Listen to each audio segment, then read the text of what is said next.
Okay. Hopefully you can hear me now. I don't have video. I'm not really sure what's going on. I'm just going to try to see if I can solve that quick problem. We got no video. No video from Sony. What would that be? Okay.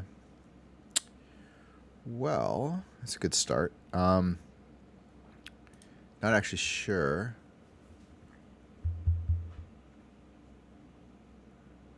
Yeah, I'm not actually sure what that would be. Sony webcam. Is there a way to restart it? Let's turn it off and on and see if that maybe brings it back. Should be connected.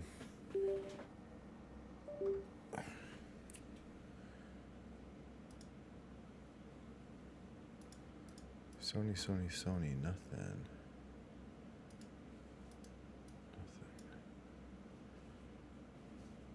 Okay. Well, I could do the old, you could do the old turn it off and turn it back on again, but I don't want to do that because that's going to kill the stream. So we'll see. Let's do a little troubleshooting here. Just connect this thing in. Give me a second.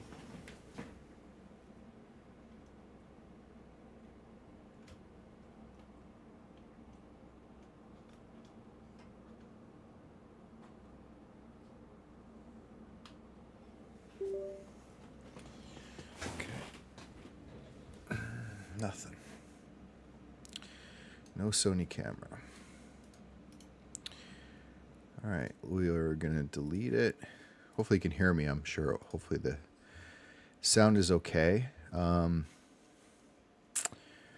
We are trying to do a... What are we trying to do? Not a window. Display. No, I can never find this. Never find this setting. Video capture device. Add existing Sony. Nope. Okay, let's delete it. And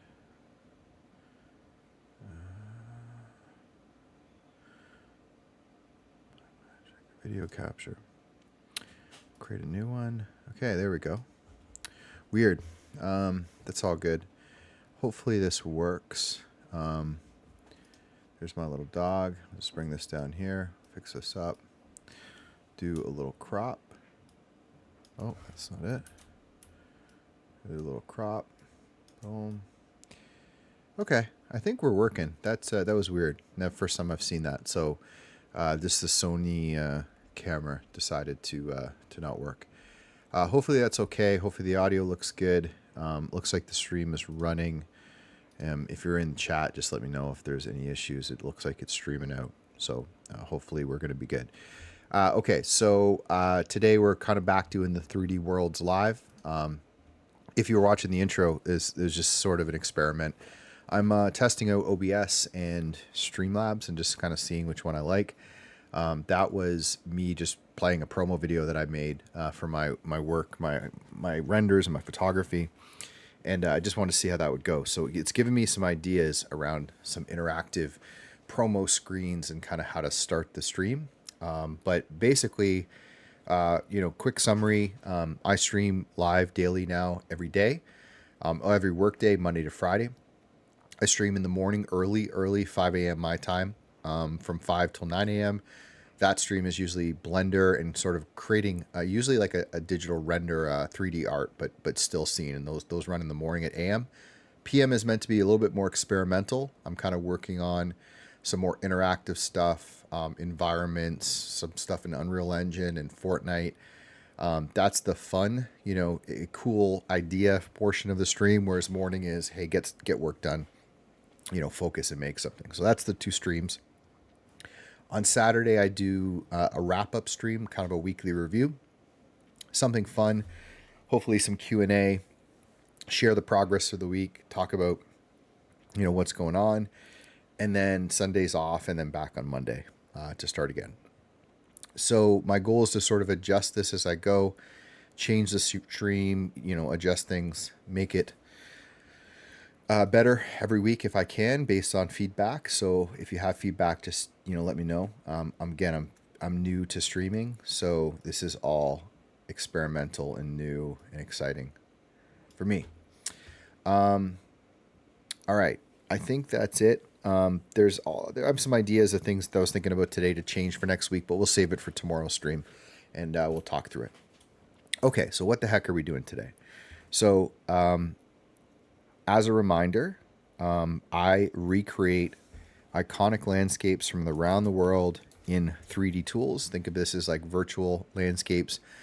This is from my earlier stream. I won't dive into this. I'll go down a rabbit hole, but watch the stream earlier today, the AM stream, to learn about this yellow hat that I've become obsessed with. But this is kind of like my canvas. It's my work in progress. It's a bit of my roadmap for each scene. And I'm going to actually work on this and try to make it even more kind of informational for people to understand how I work. Part of my challenge is that my process that I use is, kind of right at let's call it at the cutting edge of kind of what's possible. Often I'm, trying to find techniques and tools that I can use in this process. And it's something that is going to take time for me to develop and get right. Today, actually, we'll talk about in a second. I've sort of been watching a couple videos, and there's a couple techniques that I think could be really transformational to what I do that I'm going to try to recreate on this stream.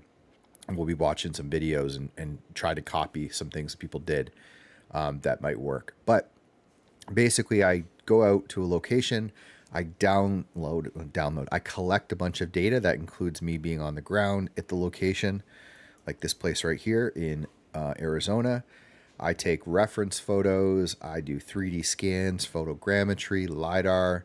I look for compositions. I basically scout on location for anything I make. So these are not me sitting, at my computer, going on Google Earth saying I want to create this. I go there, and I do that because it as a photographer, this is my process that I'm used to. Going and actually taking photos. But to me, it's been a game changer because there's nothing beats standing at the location of the render you're making, knowing how the ground looks, knowing how the sky looks, knowing how the right composition, how it feels, getting scans and data. It really helps me put together an exciting process that is very difficult to replicate or very difficult, to do as an artist. But I then go and get we call remote sensing data. So data that is not on site is stuff that I either download, pay for, acquire. Things like radar, LiDAR, satellite images, all sorts of cool stuff that I use in my process. I then bring it into 3D tools and start to reconstruct a full landscape. And then eventually I start to compose a scene. And in this case, I've kind of created this 3D render here of Cathedral Rock in Sedona, Arizona. And then I start experimenting with other ideas. So this is the meme card, we call it. Just think of it as a piece of digital art. There's going to be some animation in here, some transitions between these scenes. This is my project for the morning. So if you want to see the work in progress for this, how I did anything in here, want to sort of chime into those scenes, that's the AM stream. They're all labeled by the date and then AM or PM. AM is get work done, usually in Blender, usually, creating something that I can mint and sell as a digital artist. And then in the PM is the fun time, and I don't have this yet. Today I'll be grabbing some screenshots to kind of show you, the progress as we kind of branch out down here. If you wanted to imagine for a second with me, these will converge into this area of the canvas that's blank into fully interactive 3D environments. So think, playing a video game, walking around, seeing trees and rocks and the landscape, and actually being able to feel like you're at that location, as good as a video game can do. And then eventually we'll go to VR, which I think will be kind of a big leap to be able to actually feel immersed in these worlds. There's all sorts of ideas and experiments in there, but you can imagine, we'll be working over here to develop an end-to-end workflow. And the end result is you wrap this whole thing up in a box. You've got a replica of a 3D landscape that includes, some landscape photography, full terrains that we can bring into 3D tools, some cool little art derivatives that we create from the landscape, and like a fully interactive scene that you can go visit and experience in VR or virtual, world, kind of think metaverse style. And then you can go and take this, and now I will go to a new location. So we'll travel somewhere else and we'll recreate the same thing. So if you're watching on YouTube, the YouTube channel will start to become more of that. I'll be documenting my travels to these locations, my process for photogrammetry and scanning, reference images, photography, video. It's going to be all that creative stuff. Twitch will continue to just be live streams, and hopefully more and more Twitch will move towards me live streaming like actual experience, like the video game stuff, which is more conducive to Twitch. I have a Twitter, I have an Instagram. I don't have the overlay set up yet. By the weekend, I'll have that done. And then next week, you'll see a whole new interface here with some cool design and some overlays and social media and all this cool stuff. I think the weekend will be my improvement on how to stream all of this stuff properly. Sorry, my phone's going a little crazy. And we'll get that set up. And yeah, so experimenting today, we're going to kick this off with some stuff I've been doing that has got me a little frustrated, but I think I have made some progress, and I think I should be able to close the door on it today. Famous last words. But let me just open up a couple tools. Man, I gotta tell you, Windows search for apps is wildly bad. It almost seems impossible. I have this program QGIS installed, and there are, I literally forget now. If they spent like even a quarter of the time not promoting Bing and all these tools, this would be easier. It's odd. You have two QGISs in here because you have different versions. What does Q come after? UQRS TUV. Okay, so I have both, and just for some reason it will not find this file to launch. So I'm gonna launch this up. What I'm trying to do is I'm trying to create a really strong 3D terrain to start to use in this further process. And the reason why I need to do that is because I had to take some shortcuts with this terrain because of the data that I collected. And I don't want to kind of go too crazy with this, but the short version is there's kind of missing areas of the map. The map is not big enough. It works for my render, for the one that you just saw, but it doesn't really work if you want to walk around and go and travel to these locations. So I'm kind of maybe being a little too specific, but I'm trying to kind of fix that up before I bring it into Unreal Engine. And once it's in Unreal Engine, that's where the fun starts. That's where we actually start to light it and add trees and terrain and foliage and all this fun stuff and create a 3D scene. So we're kind of in this weird mode, and I've got a couple techniques that I want to experiment with because this is also part about making this repeatable. So I need to be able to do this every time and it to be fairly consistent. So I'm kind of developing a process as we go. So I'll show you some cool stuff and then we'll go into it. So this is a technique that I've been working on that's fairly new, and it has a lot of potential, but I'm not yet 100% sure. I'm not 100% sure how effective or how useful it's going to be, but I feel like there's some things here that I might be able to utilize. Okay, so what this is a Google photorealistic 3D tile. So what this is when you go into Google Earth and you look at a map and you go to somewhere like where we're going, you'll notice that Google has pretty cool three-dimensional views of an area. And if you go here and you look at this little, thing in the middle, you're like, oh, this is Cathedral Rock. This is the same thing that we saw here. And in some cases, when you look at it from a certain angle, you're like, oh, it actually looks better than the render. Sometimes it kind of looks pretty good. But when you zoom in, you see that, there's some issues. It doesn't have the highest resolution on the textures. It looks like there's crevices here, but that's because there's a photo. There's not actually a little gap here. It's sort of just a big blob, but it's not bad. And, even at this level of detail, you look at it, you're like, damn, it's pretty good. But then you scroll down and you're like, oh, the trees are kind of just blobby, and it's not really as good as you think, but it's not bad. But Google makes these available, and I thought, well, this might actually be useful because you can get these pretty quickly in Blender now with a couple of tools. So what I've done is in advance, I've downloaded this area in Blender. And if I switch over to rendered mode, you'd be like, oh, there it is. It's exactly, literally, almost literally the same data.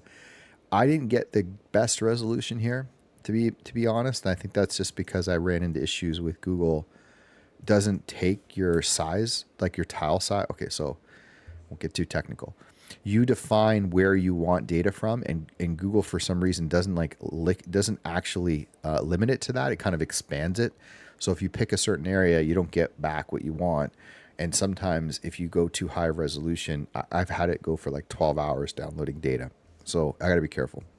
But I did this as a test just to see how this would look in Blender. And, this is just like Google Earth, except I just got a little bit more control, right? I can, move around easily wherever I want in Blender. I can change my pivot point, zoom in, zoom out. And I can pretty much control this however I want. And technically, if I wanted to make like a really, a really quick render, I could set up the camera somewhere that kind of makes sense, like say somewhere like this. It's not going to look great, but let's say this. And I could go into world and I could pick like a background image. And I don't know if I have one that kind of looks like rocky or, something that's a little bit like Midwestern. Maybe this is not horrible. And I can go into rendered mode, let this load, turn off my transparency. And now I have like, oh, okay. So now we got kind of like a little background and some lighting. And I can take it a little step further. I can just go into here and I can actually add, let's see, physical sun, but I just want a sun. And then, I can turn down some of the light. Now, okay, so here's sort of the problem with this, like within the Google side, is it's probably actually doing like an emission. It is. So like the current shader is basically set up to emit light, which means you can't put shadows on this. If I go this down to 0, it only works for one of these tiles. Somewhere on this screen is, you can see this is the way the Google tile stuff works. There's literally, I think, like 1,000 textures that are being projected on this.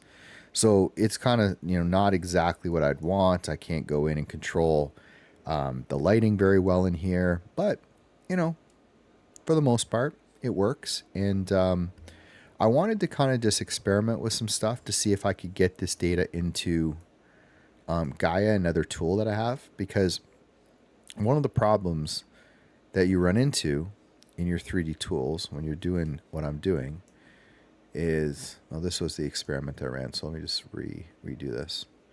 One of the problems when you do 3D terrain is basically you're projecting a height map onto a terrain, and I'm going to go down this path of this being too technical, but the idea is like you get this stretching. I'll show you what it looks like once this loads.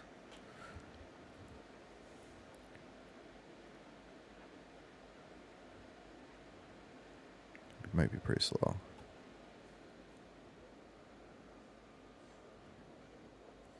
I remember.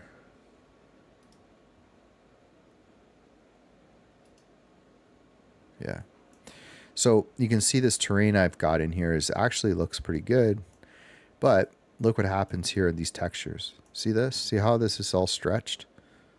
This is because the terrain is perfectly vertical. So as you stretch out the pixels, because it's going from like a low to high, you get this like massive stretching. And you can kind of fix it with some texturing and stuff. You sort of fake it. But there's nothing I've found to actually really fix this problem until today. And I found a YouTube video of a guy that had come up with a process in Blender to actually fix the geometry.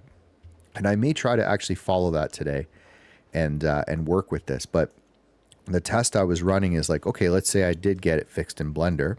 Because even this is not too bad. If you look at the mesh, it's like pretty low resolution. It's not the best, but it's not flat. It actually does have some geometry in here. So it is slightly better than, what I had, slightly better than what I have for the terrain map. But I wanted to see what would happen if I brought this into, World Creator. So you can even do like on something like this, you can add a subdivision. So you can add a surface modifier. If I don't crash my computer.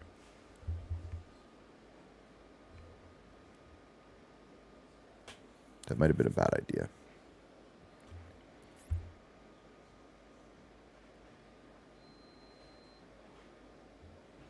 Encoding overloaded. This could crash on us. Maybe there was a lot more polygons in this landscape than I thought. It didn't look like a lot because these pixels were big, but now I'm realizing that there may have been more than I thought. Okay. If I can just cancel this. Let me do a little Control-Delete action before we lose everything. Okay, just give me a second.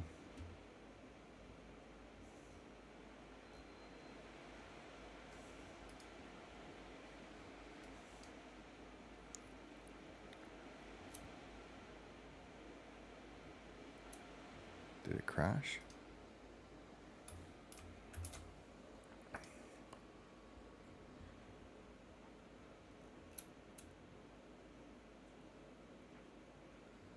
It's like there, it's like there, and then,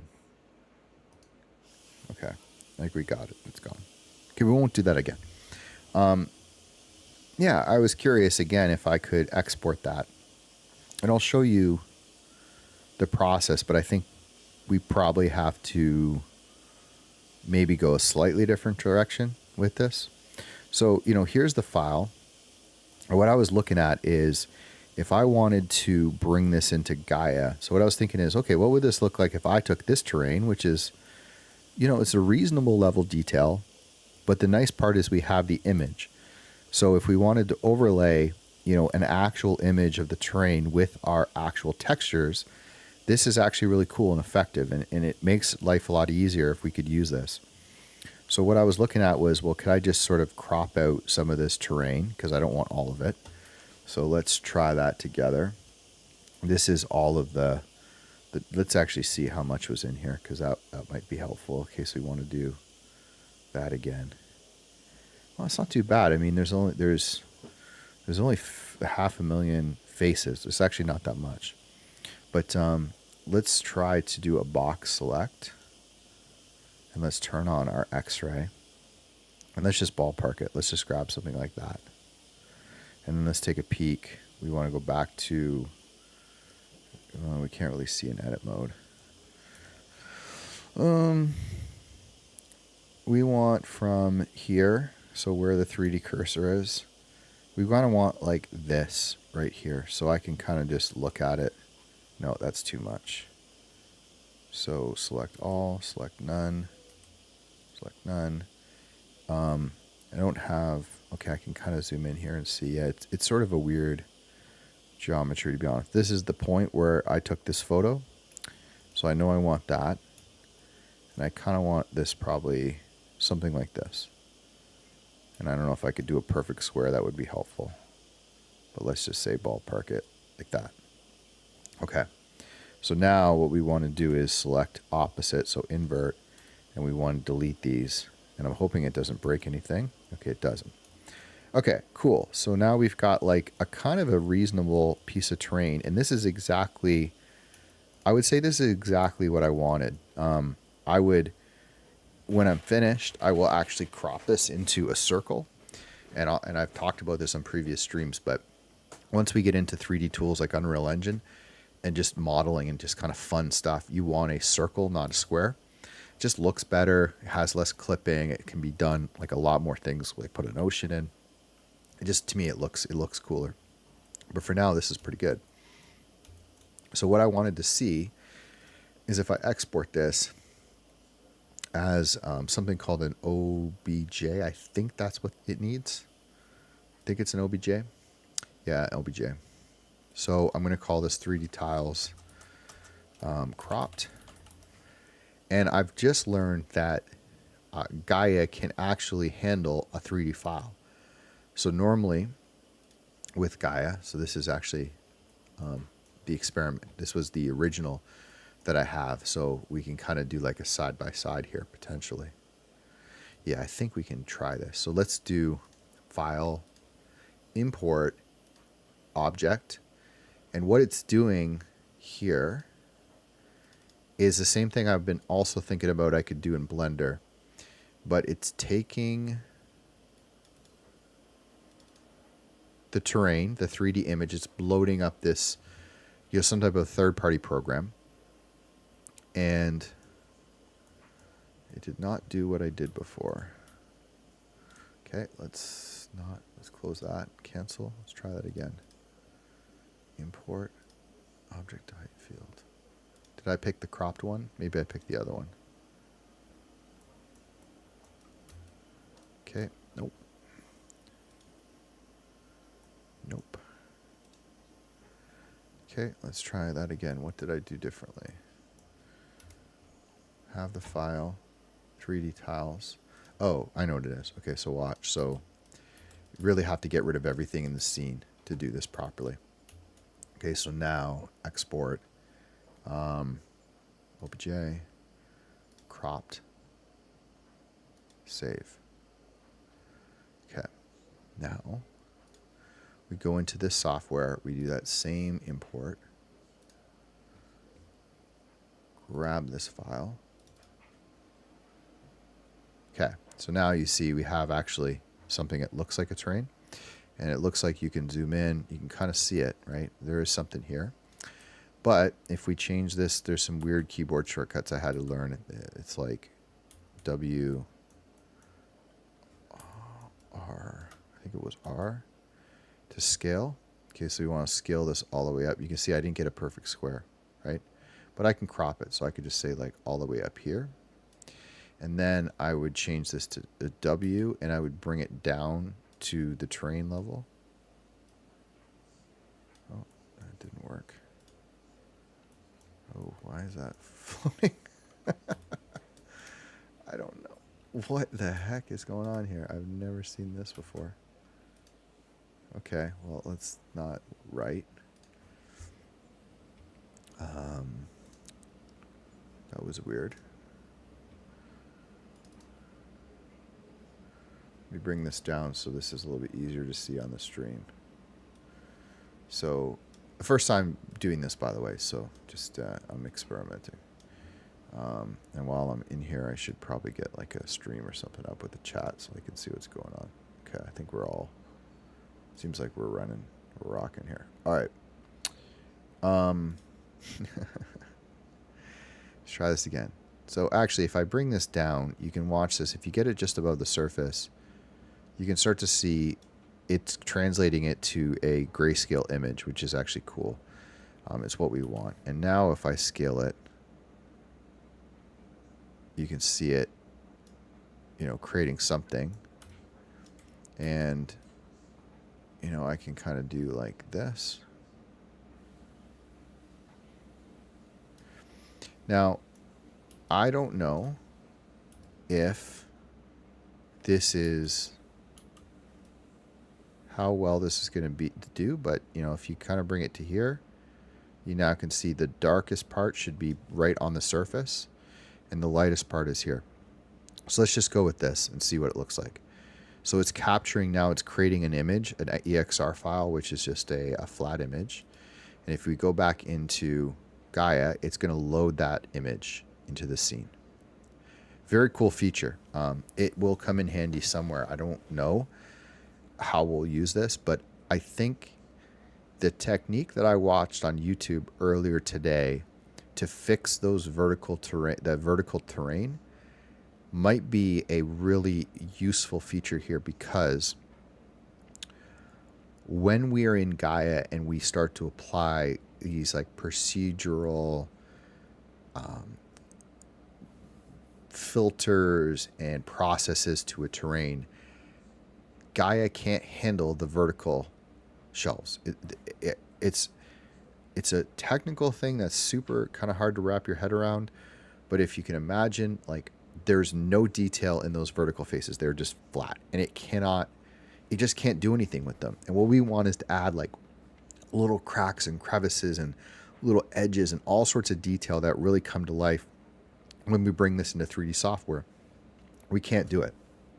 So if we can like fix that in Blender and bring it back into Gaia, that's a huge win. And that's what this process is, although it looks like it may have crashed.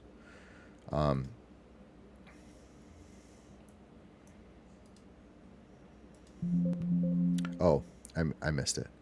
I missed this step. All right, let's see what we got. Maybe we didn't get much that was useful here, but let's see. Oh, this one's definitely not what we want. Where did that go, though? So this is our original. Where did that actual... Is it this? I think this was the file that we just imported, that EXR.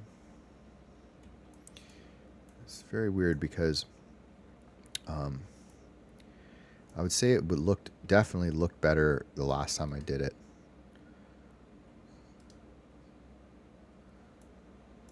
Even this, no, this is not right. Okay, something's wrong here. Let's just delete this and try that again. I think it might be worth just doing a new file here before we go crazy. So I'm just going to do a new file, and I'm just going to go directly from this file, and I'm going to import that same height field. So we're going to grab this. Okay, and then we're going to go in and bring it down to the surface. We're going to scale it up so it sort of goes. We'll just go to the edge this time. Maybe we can go, yeah, we'll go to here. Okay, and then we're going to bring it down. You know, so if it clips, it's too much. Actually, probably some of that would be okay. But basically, like, you can kind of watch it clip on the right side. Something like this. And then capture, return to Gaia, import. Okay, this is better. So there was something weird about that. Cool, and if we add a bit of detail, this is what we got. So it's not great because the original file was not that great, but it worked. And what's cool is that this is where I shot my photo from, right here. So here, this spot right here on top of this, you know, looks kind of weird. This spot here is literally Google Earth. Okay. Over here, it's this spot right here. And now in Gaia, we actually have a location that's the same. This is the exact composition right here. So even though, like, you know, and now I'm like realizing too, what's happening is we got the trees that are coming in. So it's trying to pull the trees in, which we don't want. It's not going to be super useful to get, it's not going to be super useful to use this Google 3D tile thing in Gaia, but it definitely opens up some opportunities to do some things. So I'm going to try a couple other things here, and then I'm going to go on to the idea that I had before. So this is cool. This works. I mean, you actually kind of, if you want a quick and dirty 3D model to play with, man, it doesn't get, doesn't get much better than that in terms of, you know, barely any work to get something that you can kind of play with. So we'll do is we'll grab a screenshot of this because I want to kind of keep this one. And I just want to bring that into my little canvas somewhere because I think it's kind of a cool, you know, actually we'll start to build a story down here of how we've been kind of modifying the terrain. That's kind of a fun one. All right. So now just using this same tool, I want to see what else I can bring in. Don't know why it's got both. So this is, yeah, so like even the level of detail, I use group of build. We can go to like higher detail when we import this next time. But I want to try to see what else. So this is Blender OSM. Now they call it Blossom. Bad branding change, to be honest. But I'll show you. This is a cool tool. So it brought in now a terrain map. So you can get a feel for, you can get a feel for this one. This is the level of detail you can get from its terrain. Again, not much, but it's useful for getting, you know, certain areas. But the cool thing is you can also bring over an image overlay. And oh, sorry, I did this again with Blender. There we go. Also, remind me if you're in the chat, if I ever am down here in the reference area, you can't see this because of the screen, so I have to move it. But I have a bunch of satellite data. I have keys that I've imported. It's probably displaying it. It's annoying. At least it's being blocked by the camera. But basically, what I'm doing is I'm downloading from ArcGIS. I'm downloading some satellite data. And it knows where this is in the world, so it got the terrain data, and now it's going to go grab the satellite data, and now it'll overlay it over top. And then when it's done, this is what it looks like. So again, just kind of some good things to figure out is like, okay, it looks not bad here, and it looks not bad down here, but it looks like terrible here. And that is the whole problem with vertical terrain, is that you don't have a place to place each of these pixels, because I won't even get into it. It's just you have to have, it's projecting, like think of a projector. If you're trying to project an image on a you know, from the sky onto a flat plane, it would look great. Try to, you know, project it onto a crinkly, you know, pillowcase, not going to look as good. Well, just imagine there's all these like peaks, and each of those peaks is vertical. When the projector would go, the pixels wouldn't actually project properly on the side. They look good from the top, but as soon as you go to the side, there's nothing on the terrain. So that's kind of what's happening here. And this is part of the challenge with doing what I do. So I can just try, hey, well, let's try like a Mapbox satellite and see if that actually looks any better. So it's going to go to Mapbox, and it's going to use my key. It's super cool stuff if you get it running. It took me a long time to learn this, and GIS people are really good at it. But combination of being able to learn the GIS side of this and learn how to manipulate data and bring that data into your 3D software is like it's a superpower. And then once you do that, knowing how to actually model it and light it and adjust it is like, there's multiple steps to kind of figure out. Okay. So I just want to see. Okay, so a little better, right?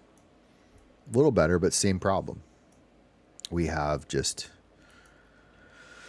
have data that's not, you can see, right? It's a little better than the last one, but it still has nothing for detail here. This is a problem. Another cool thing I can do in this tool that I'd like to just show is I can actually also download OpenStreetMap. I want buildings. So watch this. This one is probably my favorite.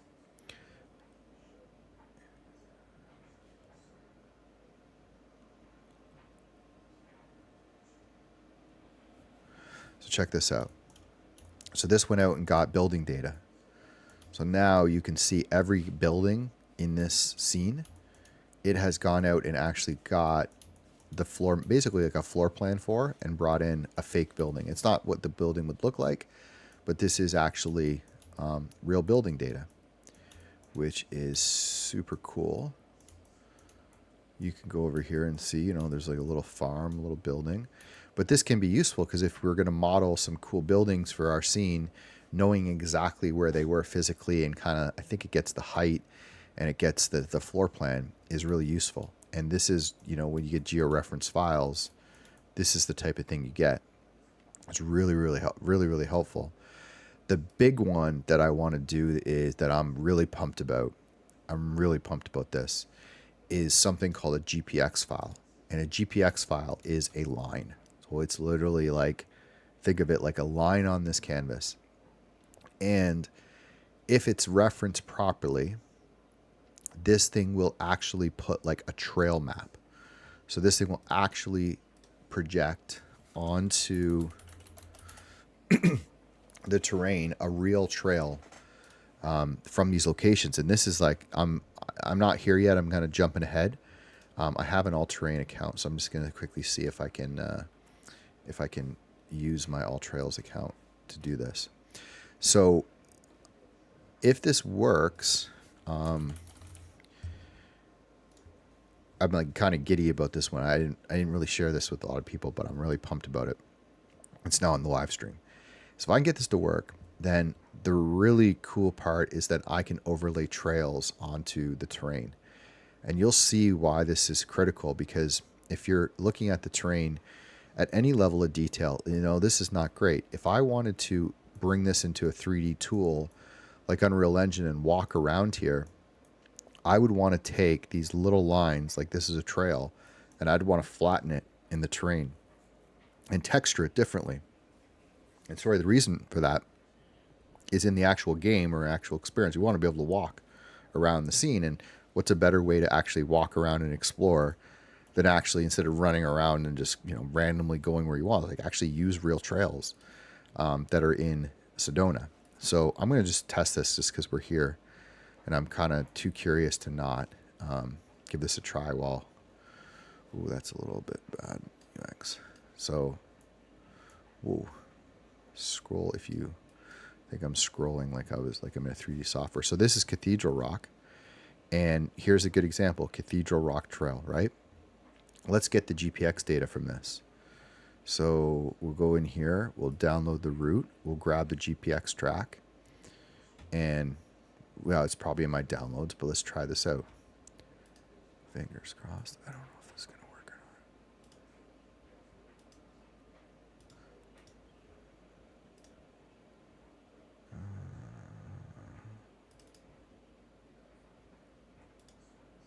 not. Okay. Oh, look at this. Look at this. Dude, this is so... Okay. I'm getting excited. Look what happened. We got the actual trail. It's pretty close too. I mean, you can kind of see it comes through here. There's the trailhead on the map with the cars parked, and it is actually going up the side. And now you've got it kind of winding. This is where it gets a little dicey because it's probably winding up through the terrain, but it's pretty close. And now it goes up here, and I think the trail end, yeah, is somewhere up in this. You kind of get like a cool view of Cathedral. You can probably go look at some photos, and we can see it. So you're up on the side. I didn't do this trail while I was there, which is really a shame. I have to go back.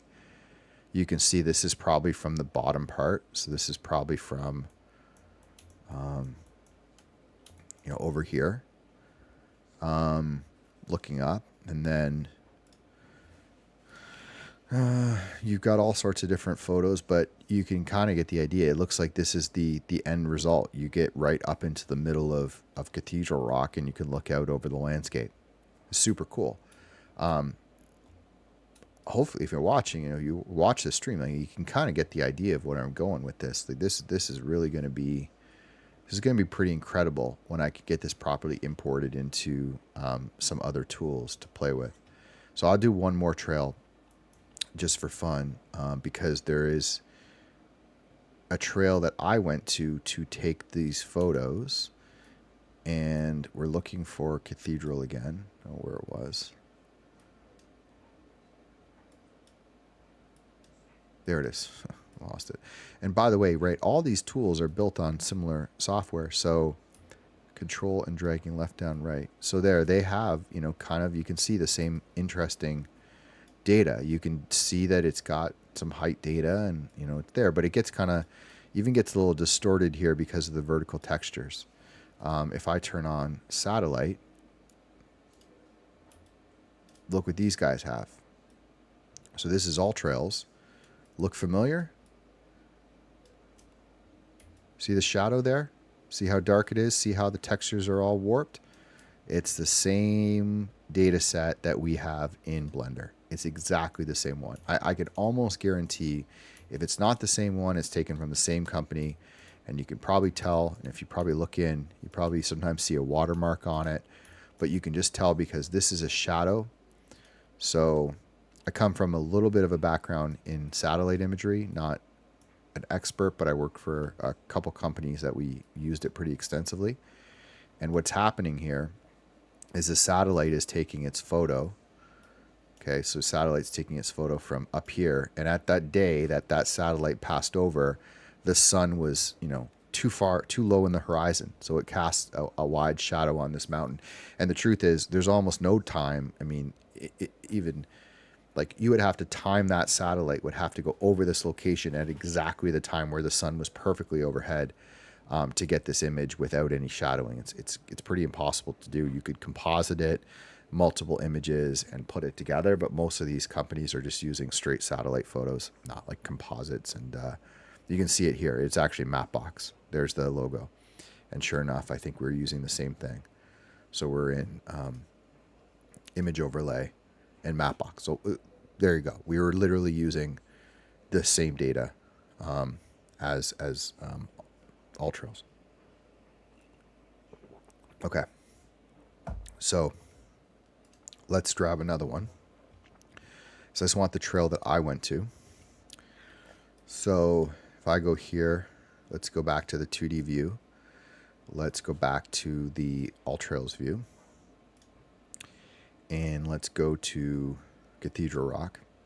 And there's a little trail up here called Super Slick Rock. Secret Slick Rock. So this is the trail that I went on to view Cathedral Rock. And there's this super cool stuff here. Like this is a preview of the trail. So this is something Mapbox has. And watch, this is what they've got it kind of set up to show you what it's like. You walk out here and you get to that and you walk back. It's actually kind of useless, I'm not gonna lie. It's kind of a dumb feature. But what I wanted to do is just download it. Oh, I wanted to look at a couple photos. So where's the photos? Because you're going to see the photo I took. I can guarantee it. We're going to find it. Ready? Oh, that looks close.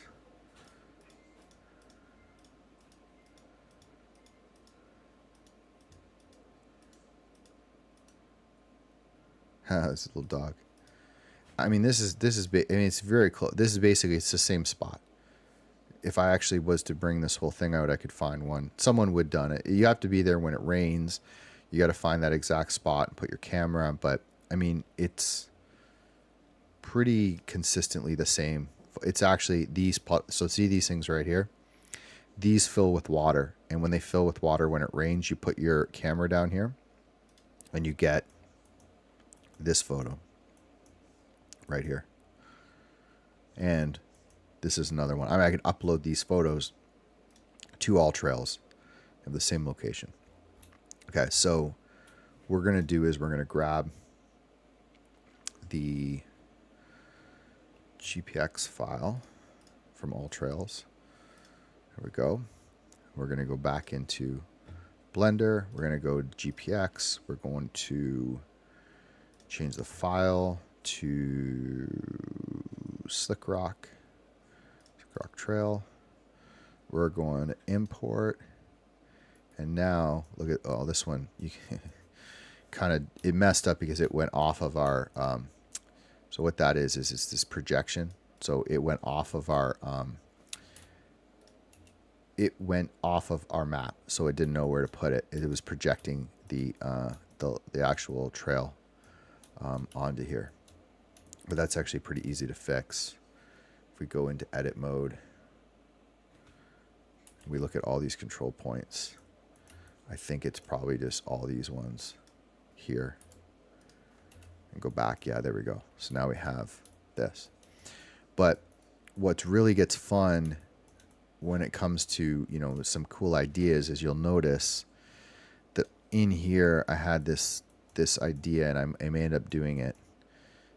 Where is it? Where is it? Here. See this? This idea, I love this, and I actually have never seen anything done like it, and I'm gonna do it, probably not in this stream, but for something in the future, where if I was to take this scene and I actually I've used Chat GPT to do this before. Actually, no, it's going to be easy to do here because I'm using here, watch. So this is actually not emitting anything. So if I go into the world and turn this off, see how it's dark? I bring this to like 0.1, and kind of just simulating night, right? And then I went into our trail. This is our Cathedral Rock Trail. And it's a curve right now. If I went into the curve and I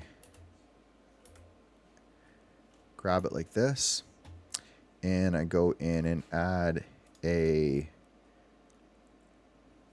skin modifier, I think I probably have to object convert to mesh. Skin, Control A, I think it is. Edit mode, Control A. Okay, yeah, see that? So I'm just as a fun little thing to try, smooth shading. So what I did was I just took that line and I just turned it into some bit of a thicker mesh. So now you can actually see it on the terrain. But what kind of gets fun with this is if we went into now the material, and instead of it being this red, we turned the emission on and made it the same color as that other, like something like that. Just put the emission to like 50, and right, you can imagine, you want to world, we want to change the image to a night image.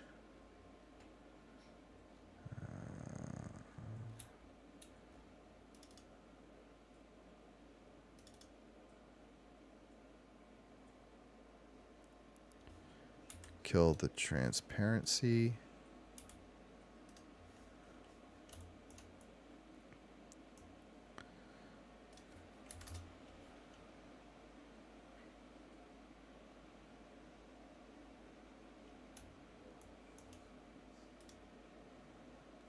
Okay, so, keep in mind here that this is, 5 minutes of effort.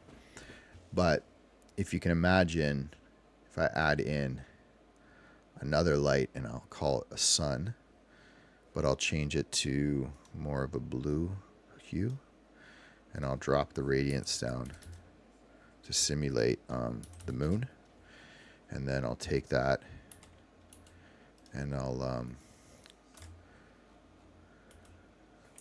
scale it up so I can see it.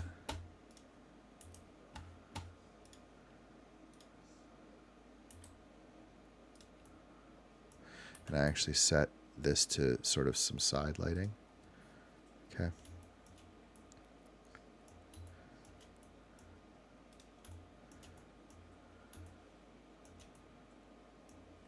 That's what I'm talking about.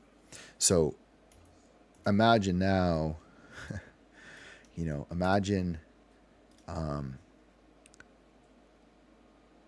us having this level of detail in the terrain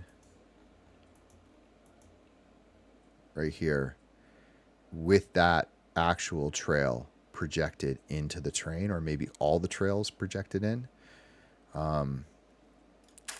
Yeah, it gives me some ideas for some really cool art stuff where we could do like a really cool 3D render of a cool location on Earth with all of the trails overlaid, and it's real data. And that's what I specialize in is, I could do this artistically and draw a line here, but, just like the scene, it's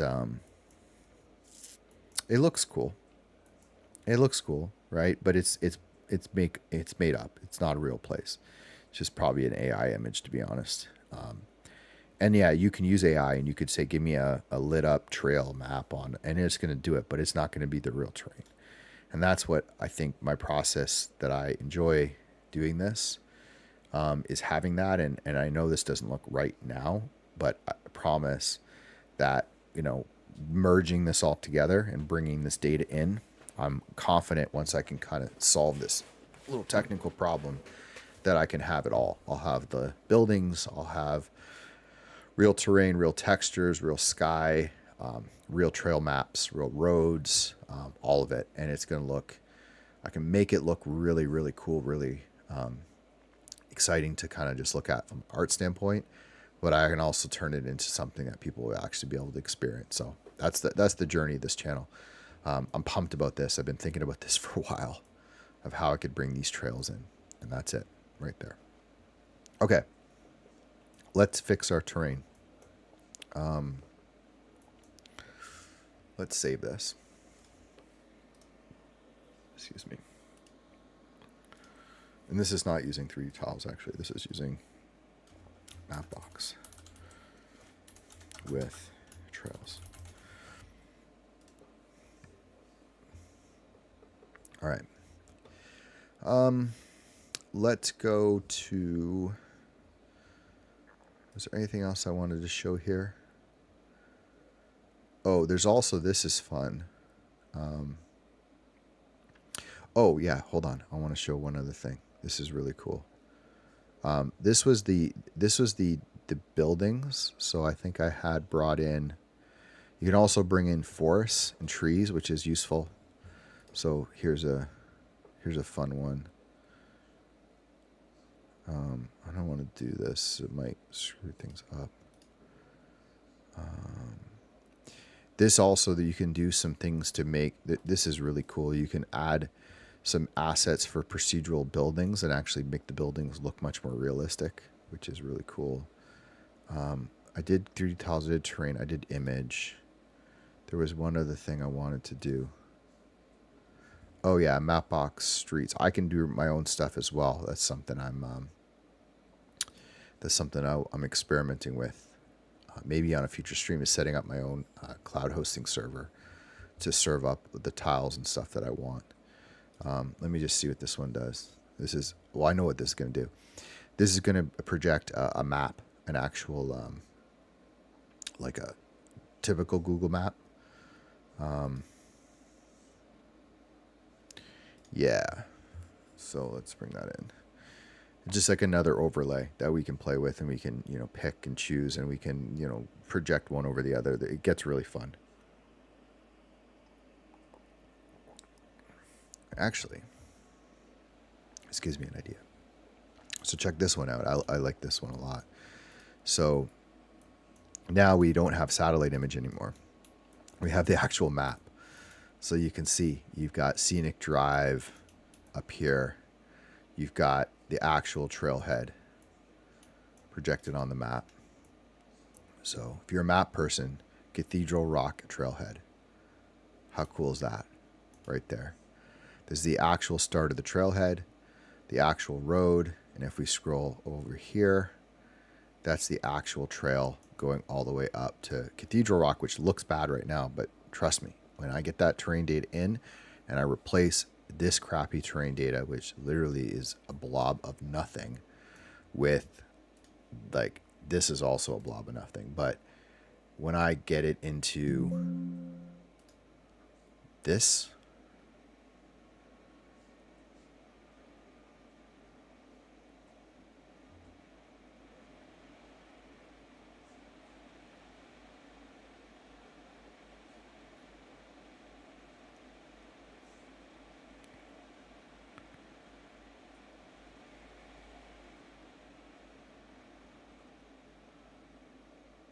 come on.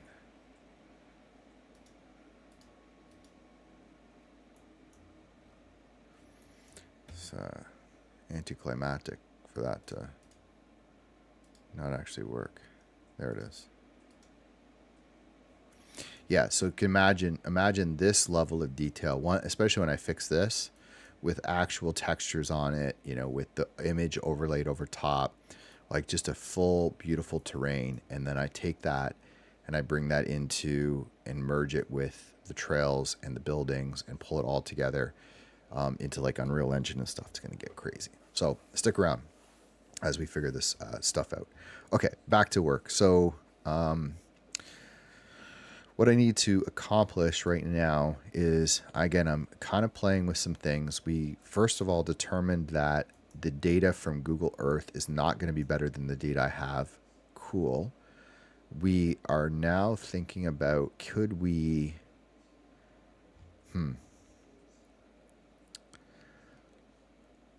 Okay, so I'm thinking out loud here as I'm just talking. So what I actually need to do is I need to get a really good height map from QGIS with an area of interest that is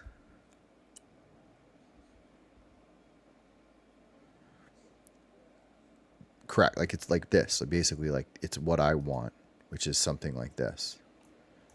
And I need it to be consistent. So I almost need to be pinpoint with where I'm getting the area of interest and make sure that I can also get that same area of interest, whether it's through, oh, I know what I wanted to show quick.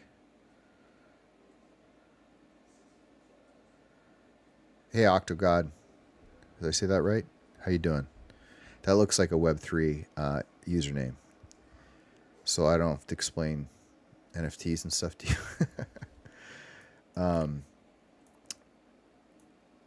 Let me know if you want any contacts or me to go over anything again, but if you're just hanging out, just I'm working on some stuff. I wanted to show how to light up these buildings, which is another really cool thing. I should remember where it is. I think it's under, grab the buildings, and then under OSM.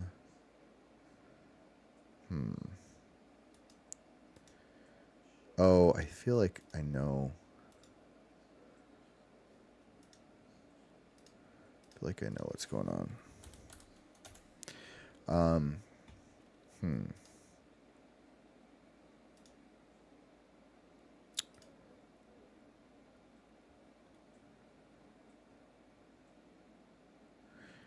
don't know where it went. It might have deactivated it because I had the Google 3D tiles in here.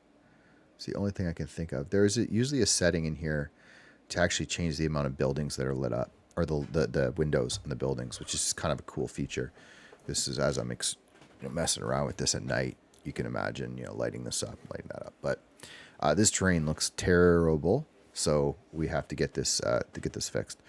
So area of interest is really critical because the way OSM works is we're giving it an extent.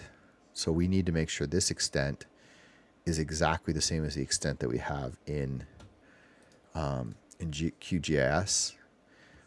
Or the other option is, could we... No. Okay, so the terrain import...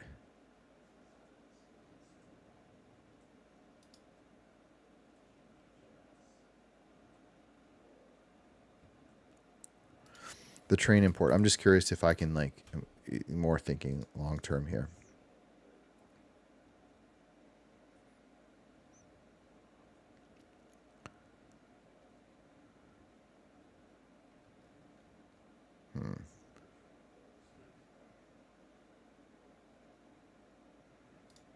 Okay, I think that there's not going to be an easy way to get different terrain data imported, which makes sense. But that's not what I want. I want to manually import the terrain data, and then I want it to be the same coordinates and basically the exact same location. And then I want to be able to go to OSM and say, hey, go get me the buildings, go get me the GPX. Also, I can do that in QGIS, but it's not as intuitive to me. And I think QGIS can probably export these things properly. QGIS, you'll see in a second, sucks. And I really struggle with using it. So anywhere I can avoid QGIS, I try to. Okay. So what I'm going to look at is maybe, though, I can use Blender OSM's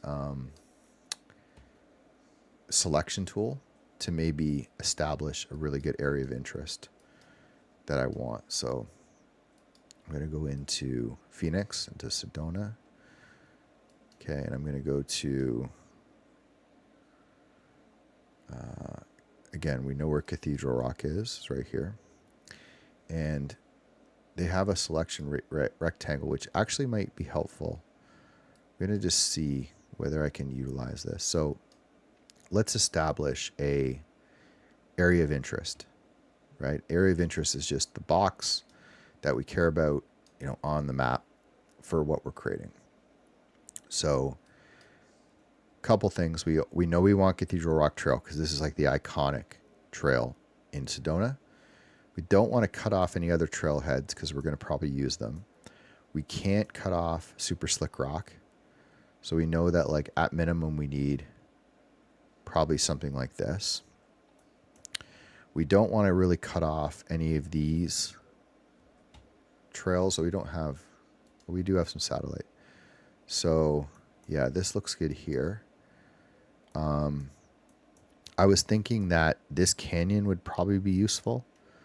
So again, we're thinking a little bit like a video game. Like, where would you want to go on the map? Where would you want to explore? Where could you do natural cutoffs? So this is not in 3D, but if you can imagine, this is a cliff. So you could kind of create like a fake cliff here on the edge.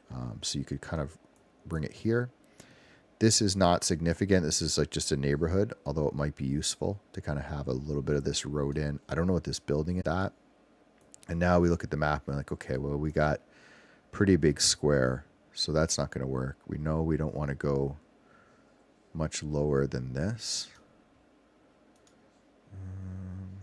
Maybe we could go here so that we're not getting that neighborhood. Okay, let's go over here. We now need to probably go up because we're trying to get this to 2.2 by 2.2. We're going to hope it's a perfect square.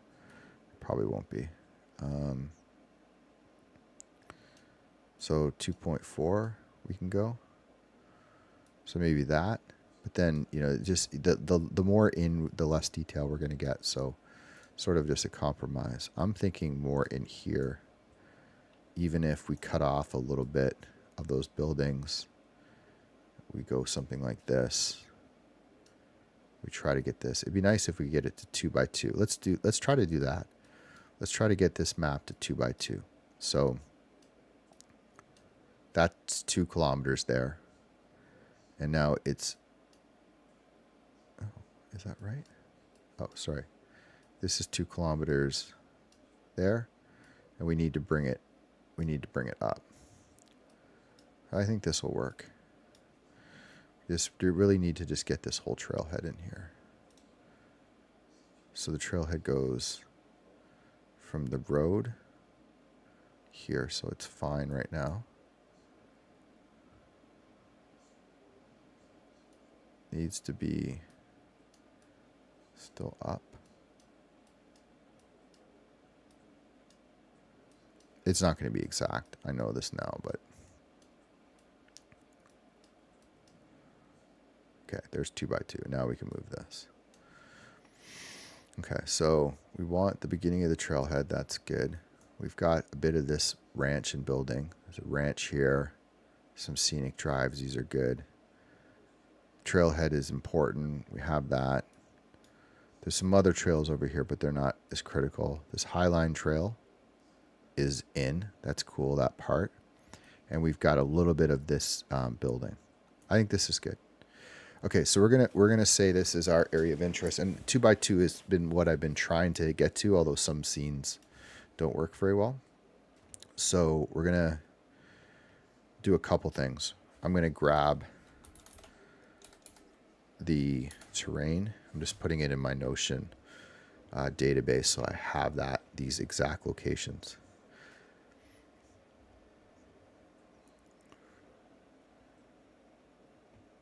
Notion didn't launch. We just put it in Notepad. Okay, so we'll just put the terrain data over here off the screen. Okay, so we have that. We've copied that in. Now we're going to go back to Blender. We're just going to start this process over. So we're actually going to go brand new file. So let's just start something totally new. And we're going to go to the OSM tool. We're going to paste it. And we're going to start by getting, we'll just start by getting basic terrain data. And I'm not sure about this vertex thing. No reduction. Okay, so that's good. So this is just going to be the best quality it can get. Okay, so 10,000. 10,000. There we go. Again, it's not good, but we're at least going to have a reference point. And then while we're in here, we're going to grab all the other stuff that we want. So we want OpenStreet, we want image overlay. We think the best one's probably Mapbox. We'll save it. Maximum number of tiles. 512. Oh, that's higher. What is, I don't understand the formula here. Okay, well there you go. That's 8,000, 8K, that's fine. Let's see what this looks like. So we'll grab that. That's going to take a second to download. And then we'll download the data here, and then what we're going to try to do is use those same coordinates to go crop out my my data that I have in QGIS and see if we can get like really high resolution data into this project. So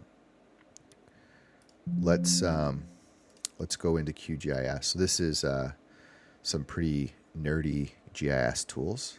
But I've been doing some work in here. I got a really awesome buddy who helped me with this, and we actually got really far. You can see what we did is we took really high resolution data, like this data in here.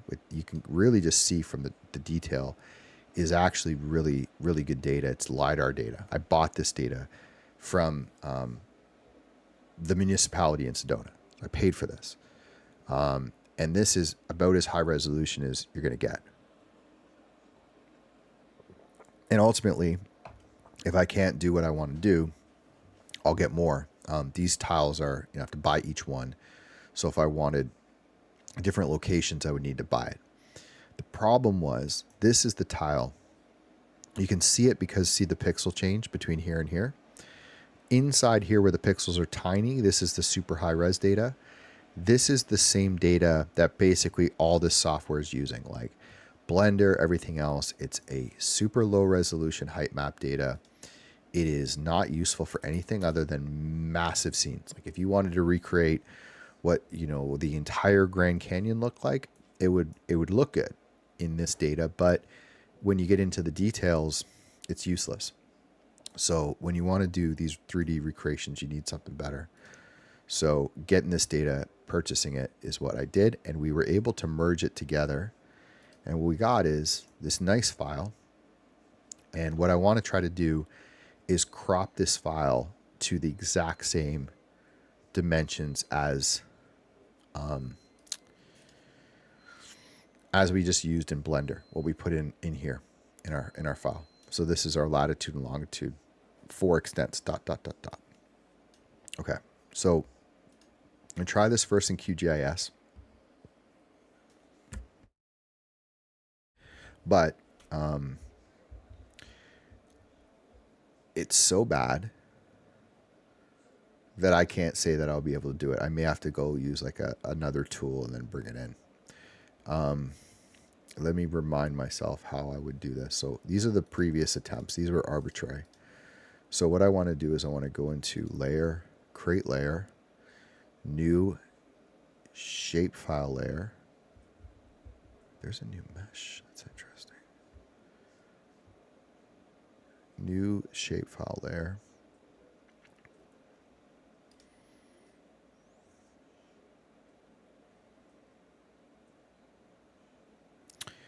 We're going to call this Sedona, AOI, Cathedral, rock. And we're going to call it a polygon, I think. We're set the projection to the same as the project. I learned that lesson last project. And now this is going to be our shapefile. So now if we go into here and we turn on edit mode here, we get a bunch of tools, and one of them is something that creates one of these polygons.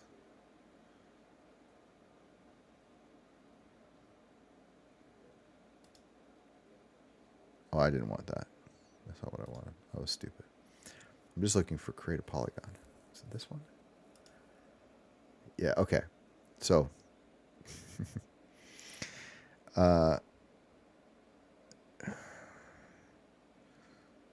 we have our coordinates, easting, northing. So our extents are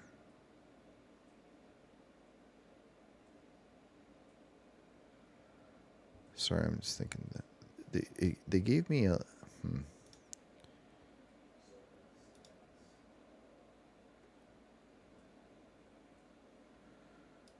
just seeing. Okay, all right, we got our satellite data. That's good.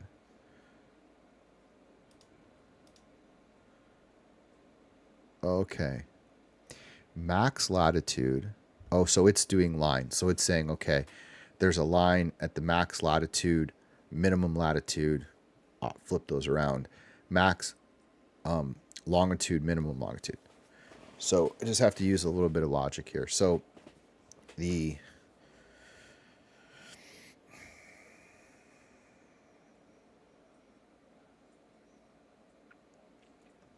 it'd be nice if you could actually just export this as like a file.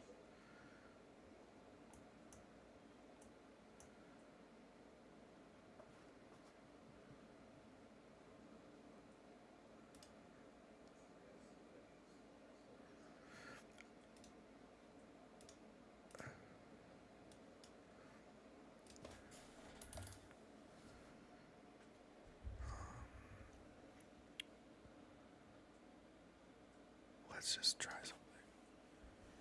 Let's just try something.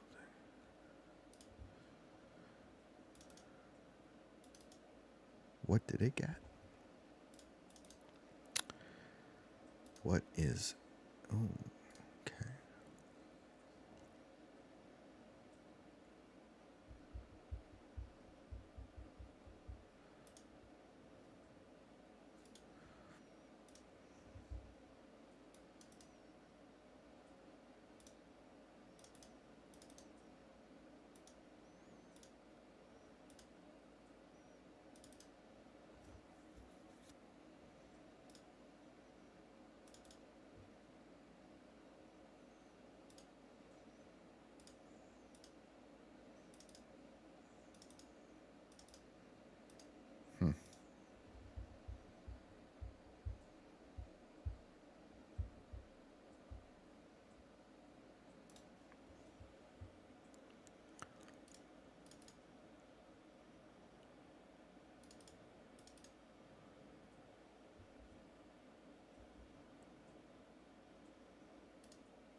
Swing and a miss on that.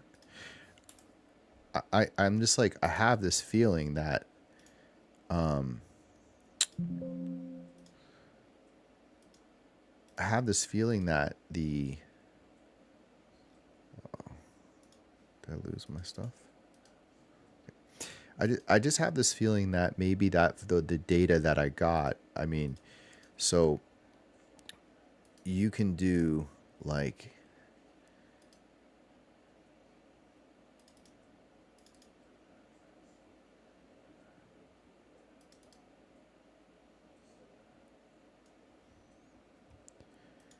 you know, I'm on like kind of like just the little bit of the brink of, you know, like really understanding this stuff well enough to bring it all together, because I have these tokens, I have all this ideas, or have all this data sources, and when I'm, you know, I'm getting them from the same place. So it's like, okay, we just need to bring in, you know, one way or the other, whether it's into Blender or it's into QGIS, we just need to bring in this data. So, you know, I don't know. I'm sure QGIS can handle some terrain data, but we don't need it.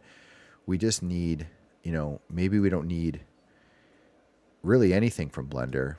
Maybe we can just bring in like OpenStreetMap. I'm sure we can connect to a server and bring in the building files. But also, I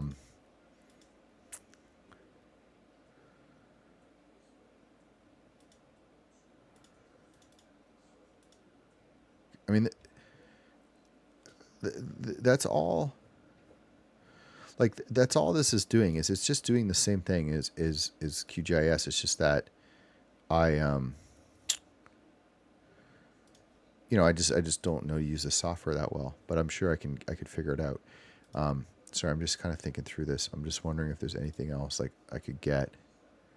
Like, okay, like for example, like, will this import?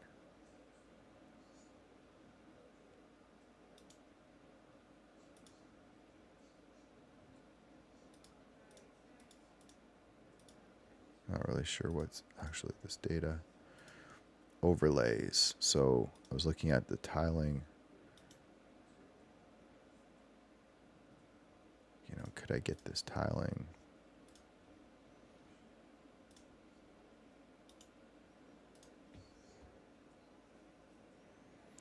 And so I know that like basically tiles are usually coming from a server somewhere, which is so you can kind of like stream them.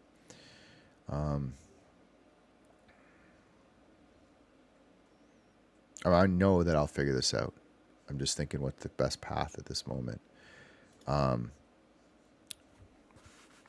Yeah, like okay, here's a fun test. Here's like a fun test to see if this is lining up. So if I go into see users me downloads, I should have the trailheads.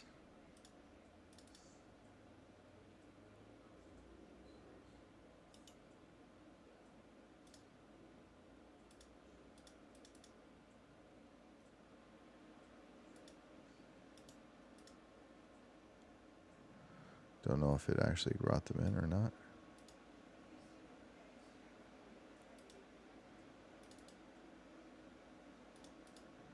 This is just me not knowing how to... Oh, there we go.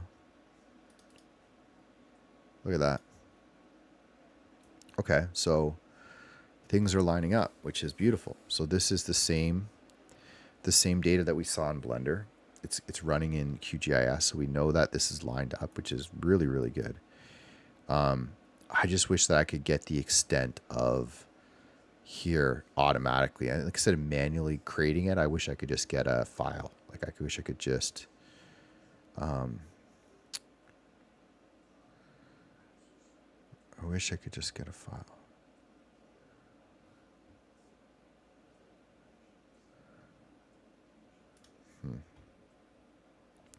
Let's just go through and see if there's anything else in here that actually in this cache file that actually could be usable. And if not, we'll go.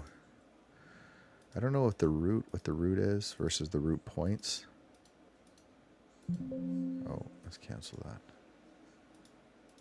So this was the track points.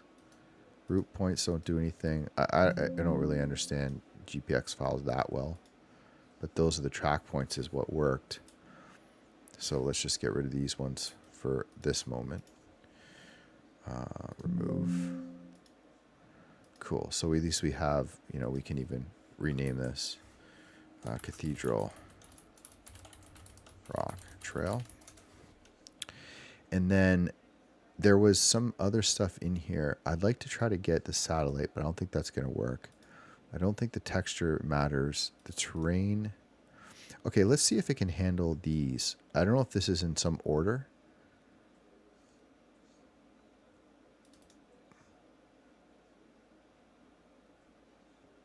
I guess it can't handle that.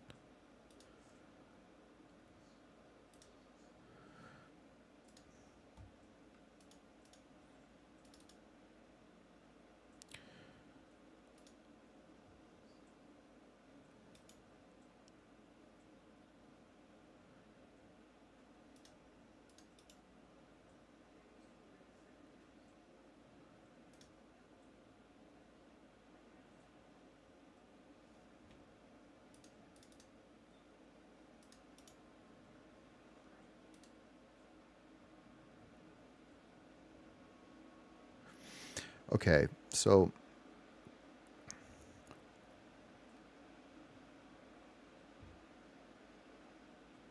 oh, okay.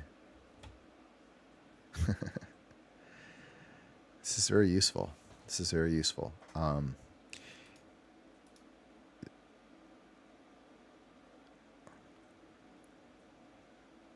So this is Patagonia. This was I guess I didn't. I'm just trying to figure out like how it names all this stuff, and I don't see anything. But this is actually, so when's the dates on these? So this is it here. I should have known north versus south. That's stupid. This is gonna work. I think this is actually gonna work.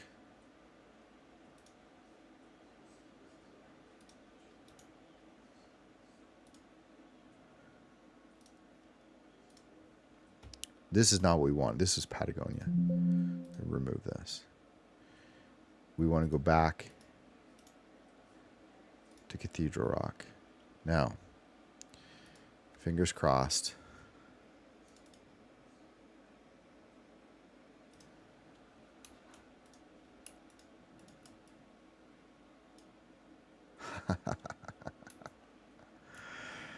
Okay, cool. One little, like that's a win. Okay. So what we did was we got the data that was brought into Blender directly into QGIS from a cache file. So we brought it in through Blender, we found the cache file, we brought it into QGIS, and it lines up. So look, the terrain, I think it lines up.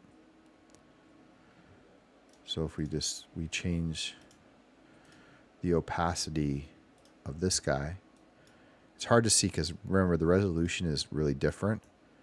I think it lines up. Yeah. It lines up here. The river lines up here. Yeah, it does. Okay. But now what we have to figure out is what Blender did is it downloaded the whole thing. They downloaded a massive file from wherever it's probably getting this from. There's a bunch of open source, easy, quick places to get this data. So what it did is it got the data, but it now clipped it to this extent. But I don't know if this extent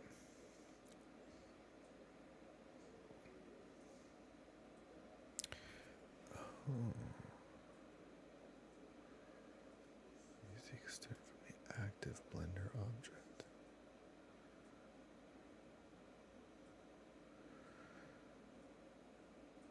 Huh. So, this could go the opposite way, and but I don't. Blender doesn't. When I import like a random file from from QGIS. I don't think at least Blender knows where it is geographically. Like, it's just placed this in the middle.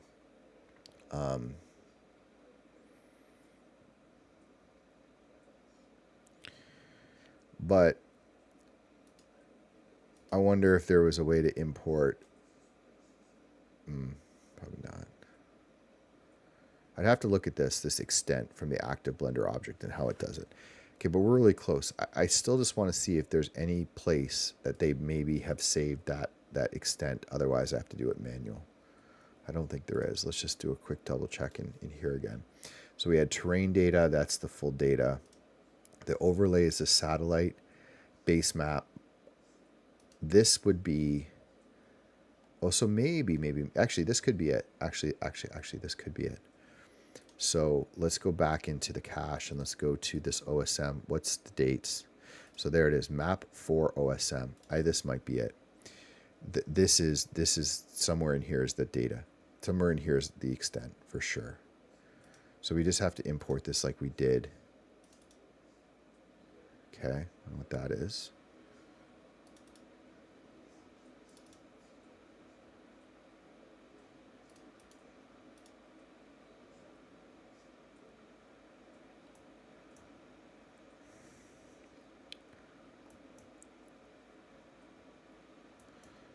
So, okay, this is, oh, fuck. Sorry. This is like extents of this is actually really cool. This is nice to have because it's like, the outlines of some of the trails. You probably see that, yeah, look, see, this is outlining exactly. All these dots are outlined perfectly on this trail. It's brought in all the other trails that we can look at on the scene. It's brought in like anything that's interesting around, like these are residential neighborhoods. This is like the outline of where Cathedral is. This is the actual mountain range. So this is really neat that we have this, but what I'm missing still is these extents. And I was just seeing if I could get my way around it. To not do it manually, and maybe there is still something that's, I can't think of in here, but I don't see it. I was hoping that one of these would be the exact extent that I pasted in here. So the next step is for us to manually get those, and there's a couple ways I think we can do it. We can just use the data, this note, and just kind of like logically think about where the each corner would be. The only issue is that it's kind of, I don't know if we can, let me, I'm sure there's a quick way to do this. Let me just do a Google search. Adding a polygon to QGIS based on manually entering lat long. And yesterday I was using, this is actually a really good Chat GPT problem. Because QGIS has been around forever. It's got lots of documentation, lots of tutorials, lots of stuff, but just people that don't understand, like, it's bad software in terms of UX, and just using it is very difficult. But also a lot of people use it are, pretty into it. So you don't see a lot of beginner tutorials for this.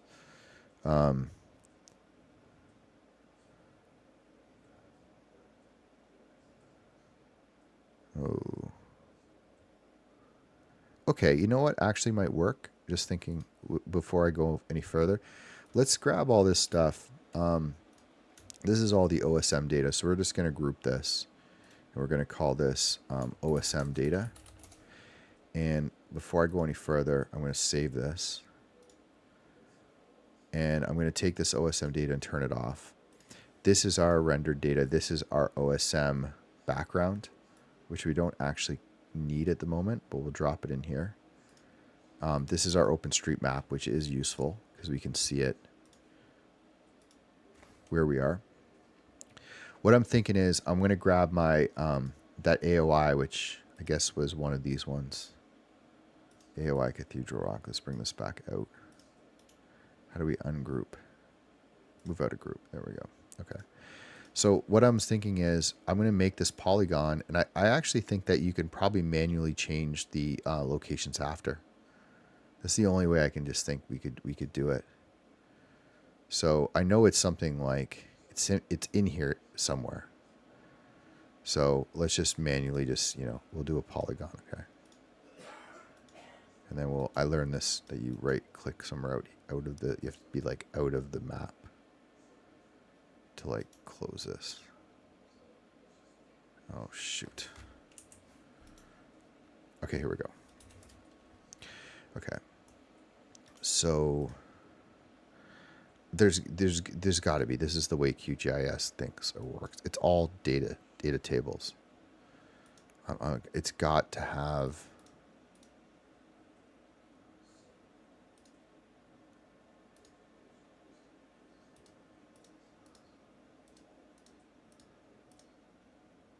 Maybe not.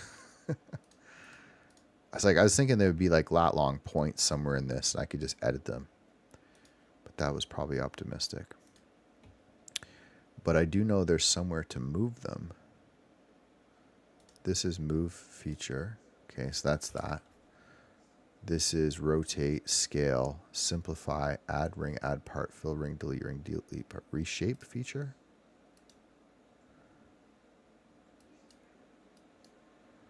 No, we don't want that.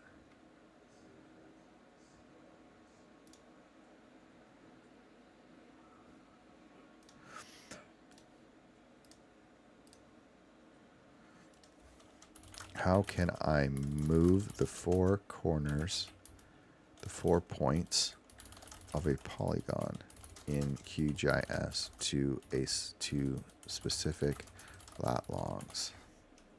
Come on, AI. Come on, AI.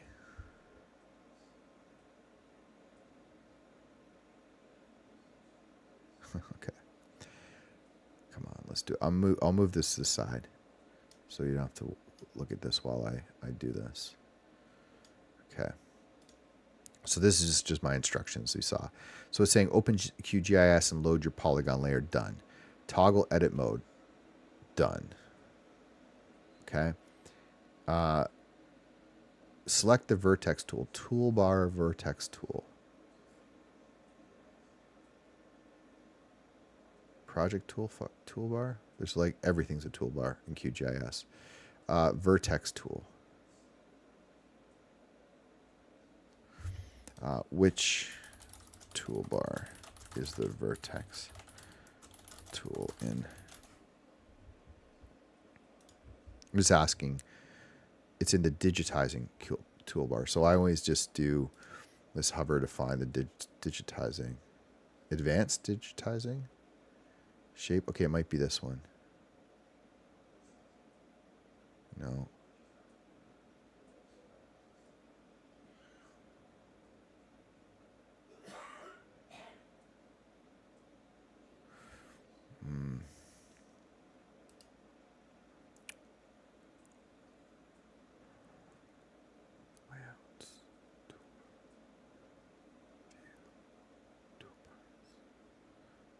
Digitizing toolbar. View. Toolbars. So one of these came out.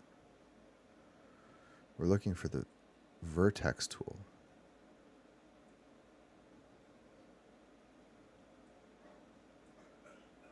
There it is. Ha. Okay. Click on the vertex you want to move. Aha. Okay. Open the vertex editor panel. Where's the vertex editor panel? Vertex editor panel.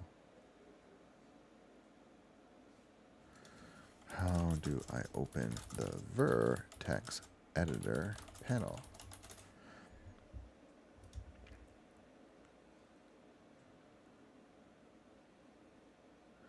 View panels. Vertex editor. Okay, so it's somewhere. I just have to see where did it go. Panels, vertex editor. What shows up? There it is. Okay, it's down in the corner. Cool. Right click and amplify. Okay, so. Oh my god. Oh my god. I might have done it.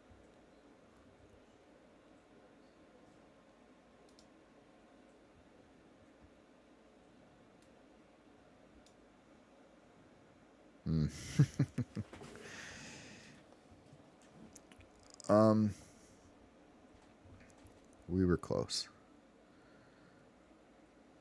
So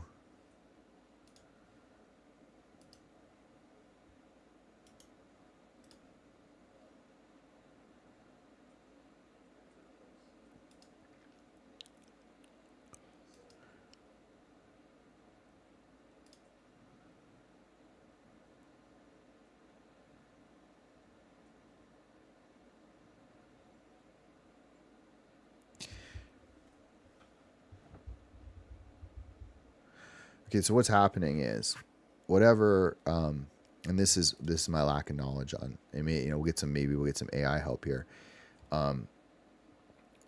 Let's solve this together with ChatGPT, because it's kind of fun. And then maybe this will be we'll just close the bookmark bar for now.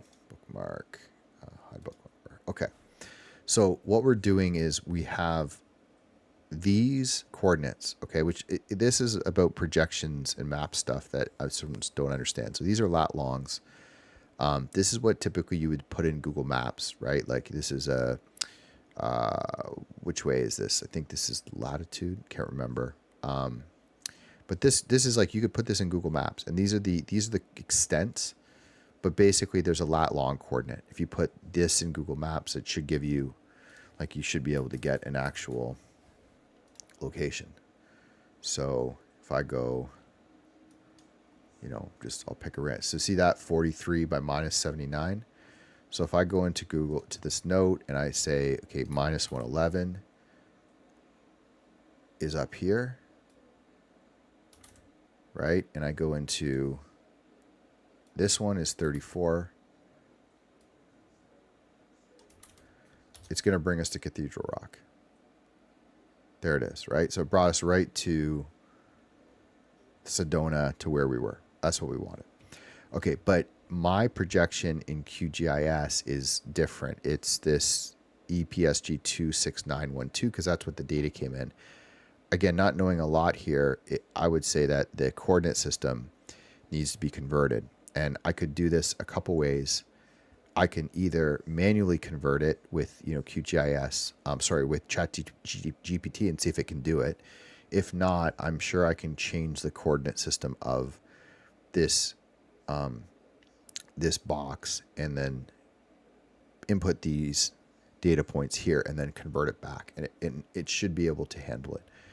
Again, the end result here that I'm trying to achieve is I'm trying to get a box that is exactly this. Okay, so exactly this, that I can bring into QGIS to crop out this high-res data that I have, to bring back eventually into Blender at the exact same location, the exact same scale. Everything's identical, because when I have that, then I can image overlay through here. I can manipulate this. I can do almost anything, and I have like a really, really high quality file. And then I have a perfect synergy between QGIS, Gaia, and Blender. And if I can hit that, I think I can solve any problem, including fixing, this to make the scaling look really good, adding textures, coloring, adding the satellite map. I mean, I think it's going to be, if I can just get this one thing, I think it opens up a door to, like, hey, give me a location on the planet, and we're going to be able to make something really, really good, really, really high quality from it. And then we'll bring it into the fun software. Okay. Let's see what ChatGPT says, and then we can go into more, try to do it. Maybe it'll just tell us to do it in, maybe it'll just tell us how to do it in QGIS. We'll let it guide us. Okay, here we go. So we're going to say this. We're going to say we have coordinates from another program that are written in this format. Okay, we're not even going to tell it, because I'm sure no, right? It's gonna know what it is, right? It's like that. However, the coordinate system in QGIS is set to EPSG 26912,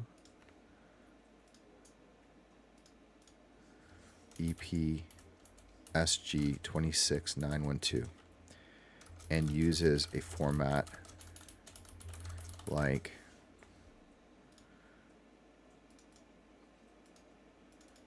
'26.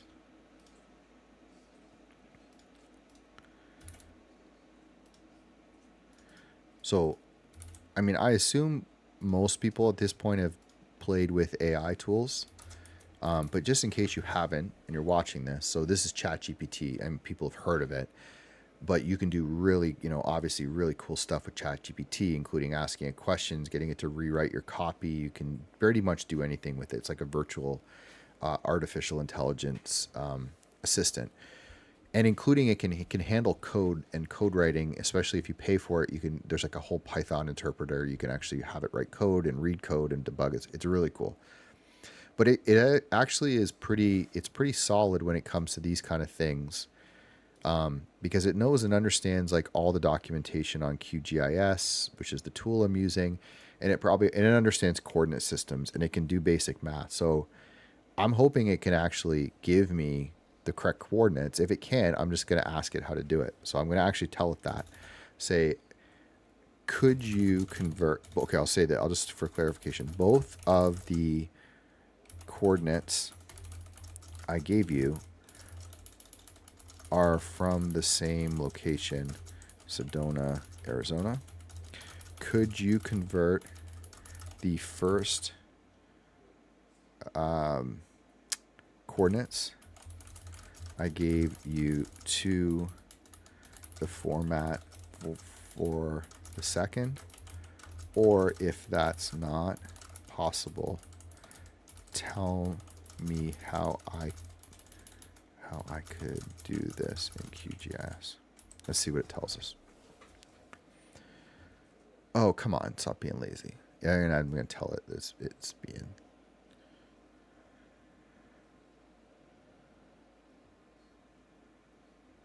Okay. Can't you just do this for me? No, just do it. But can't you just convert the two lat longs using math? That's a stupid question.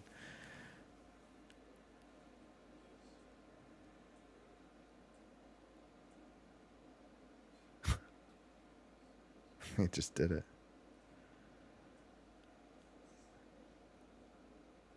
Okay. Let's see. Let's see. This is a fun experiment. I'm going to give it the coordinates. I'm going to tell it what to convert. So this is the extents. So really, if we think, think about this. Min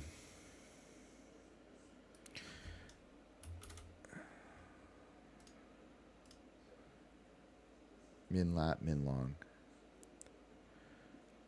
I'm gonna get this to do this for me. Okay. I need some help with something related. These coordinates are in the following order. So if we go back to here, it's giving me, I just got to see, it's giving me min long, min lat, max long, max lat. Min long, min lat, long, lat. Okay. Max, sorry. And represent a bounding box. Please give me the 4 coordinates of this bounding box first in, hold on.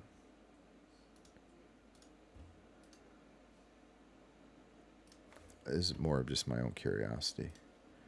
I'll explain this in a second. It's getting this from, it must be just from Google Maps standard.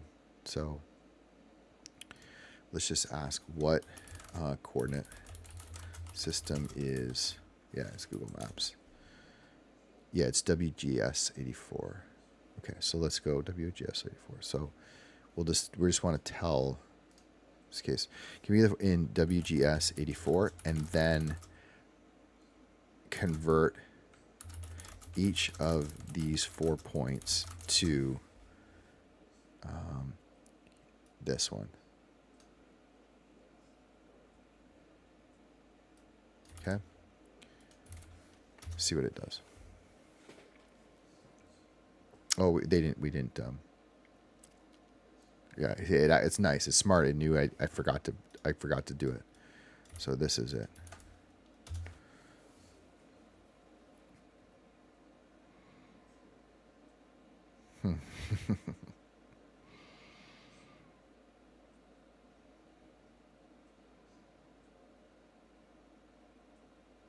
Okay, so the reason, if you're watching, the reason why I'm going through these steps and like the reason why I kind of get stuck on these problems, and instead of, this is the second part. So the first part of my stream, again, reminder, is just creating art. Most of the stuff is not experimental. At most, I'm like looking up a tutorial on how to do a small feature in Blender. It's mostly stuff I know how to do. Second stream in the evening is all experimental and is just like trying to learn something new and figure it out. It's going to be, some days it'll be super boring like this. Although if you're, into this kind of thing, this might be interesting. Other days it's going to be super fun because we'll be doing like really cool stuff in Unreal Engine and Fortnite. But it's going to be a mix. What I essentially am doing here, and what we'll end up hopefully with a good result in, is ChatGPT has been able to take this, which is Blender OSM, with basically bounding boxes. So it's a bounding box. It's saying like, this is the top of the box, the bottom of the box, the left of the box, the right of the box. Here's the actual coordinates in, it's called WGS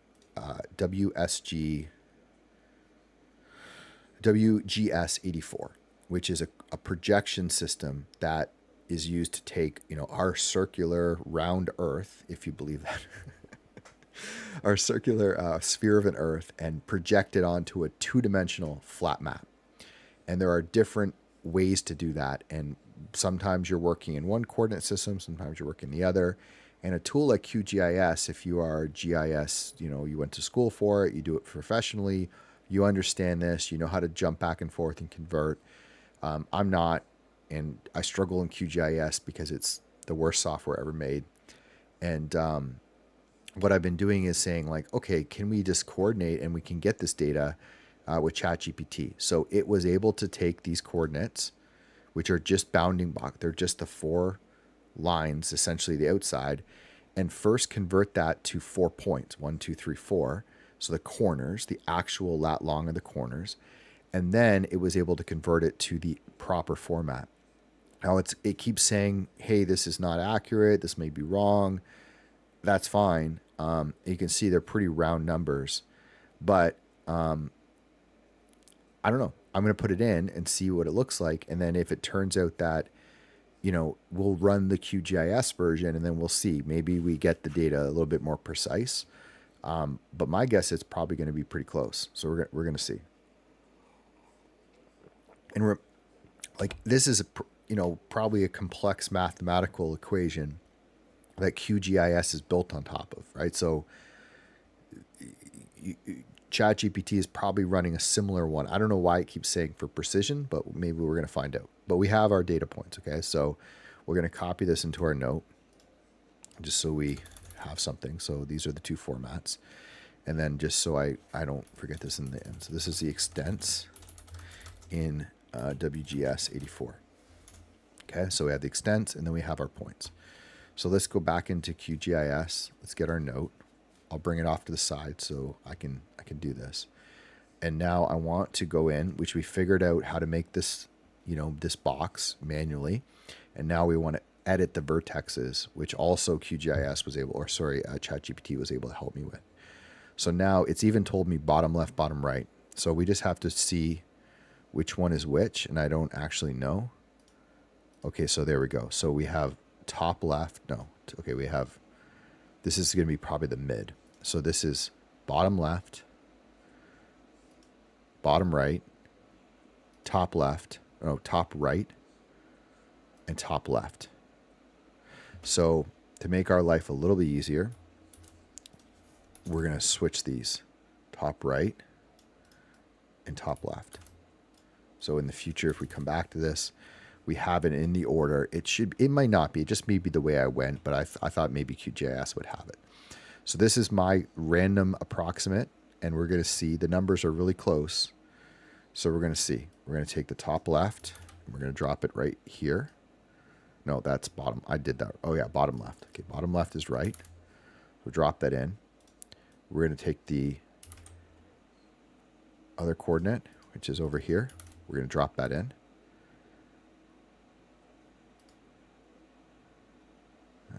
Okay, so first attempt, I'm going to say that doesn't feel right at all.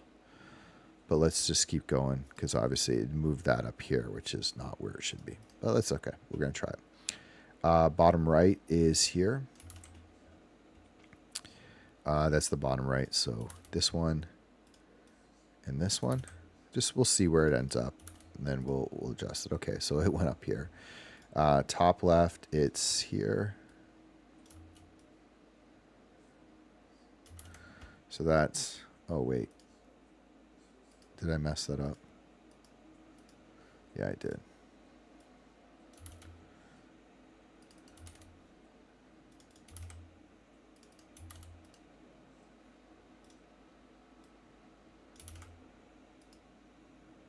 Oh man, I really messed that up.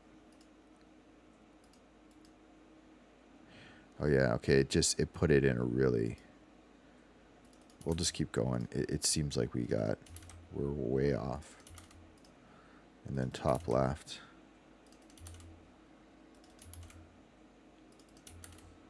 Okay, so this is what it did. It brought it to that. So unfortunately, that's not what we want. Nice attempt, but it didn't go. Okay, so now what we want to try is we're going to try the opposite way, which is we're going to try these ones, which are right, because they're just basically copies of this. So we need to change the coordinate of this guy. Well, I'll do this after. I don't sometimes know which one works, but we can save this feature as a geo package, and we're going to change the projection to WGS84, and we're going to go here and call this 43 or 26. So what's our warning here?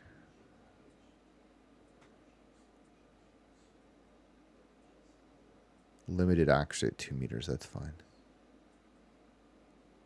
Yeah, that's fine. World Geodetic System, 1984. Appropriate. Okay. Let's well, okay, I'm good with the warning. Oh, file name. Sorry. We want this, and we want to save this into active projects, Cathedral working, QGIS, layers, save, cool, run. Okay, so now we have this one, and it should be, yeah, okay, cool. So look, this is a good sign. So what did it do, right? It took this. Oh no, that's not actually a good sign. It did this.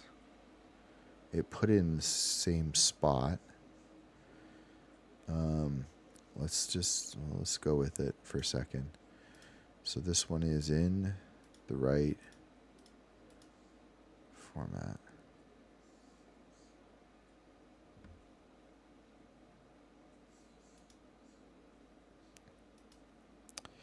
We're gonna figure this out. I'm confident. It's just baby steps. Edit.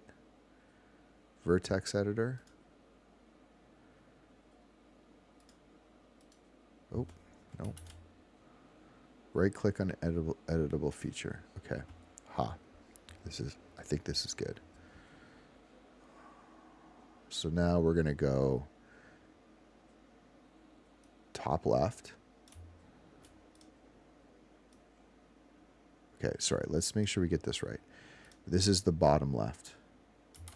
So which one of these is the bottom left? That one. Okay, cool. Bottom left. I don't think it's going to work. Oh, baby. Bottom right. Come on. I'm getting excited about this. Okay.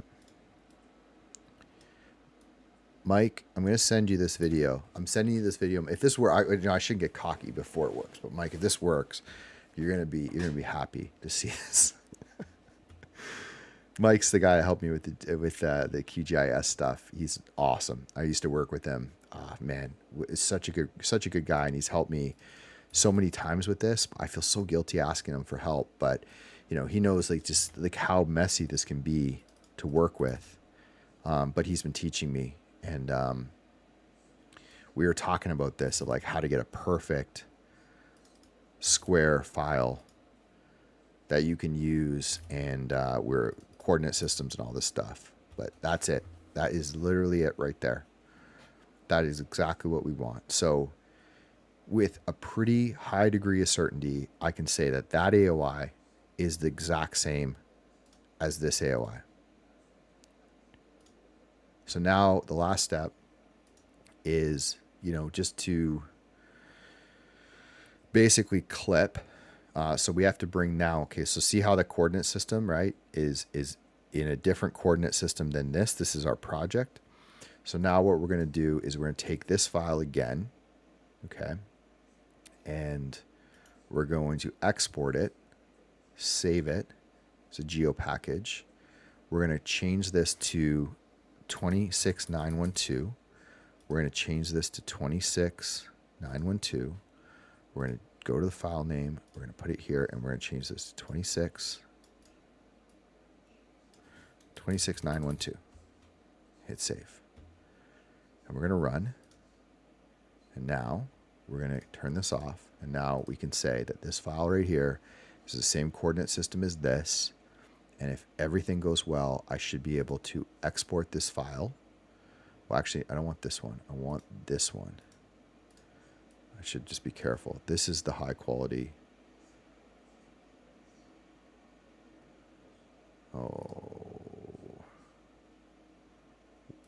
It's where did I put it? Okay.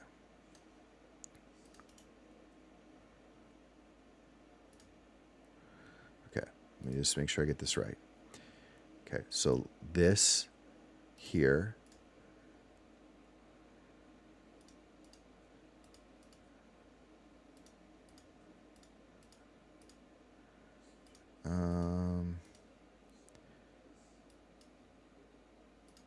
okay.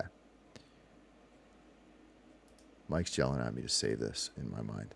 Okay. This is what we got. Let's do a little review. We've got some low resolution data on the outside. We've got some high resolution data in the inside. And if you scroll in, you can see where that line is. Now we have an AOI that's going to cover both the high res and the low res data. Okay, so you can see there's some little, if I even go a little further with my opacity, you can see our AOI has some bad data, some good data. But this is good because what I want is eventually I'm going to cut a circle in this, and it's going to have a little bit of bad data, mostly good data, and I'm going to turn this into an island. Long story, you'll see it, and bring it into Unreal Engine and put an ocean around it, and it's going to turn into a Fortnite map and a bunch of other stuff. Okay, so now we just want to do is take this data here. This is our merged file, and we want to export this as a GeoTIFF, and we want to go into our we can go into here, and we'll call this output because we know this is going to be the final file, and we're going to call, we'll save it here, and we're going to call this AOI Cathedral merged metric. This is, sorry, this is so great. 26 clipped, 20 score.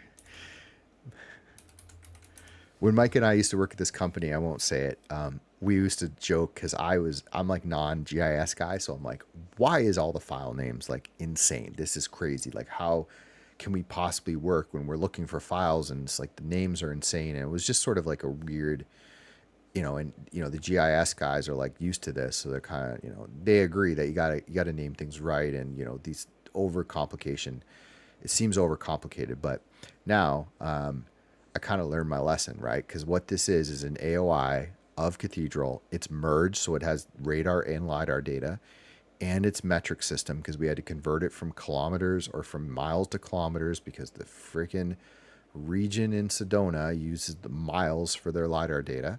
So we had to convert it from miles to kilometers, and then we had to merge it all together, change the coordinate system, clip it, and the end result is this one file. Okay, now we have to change.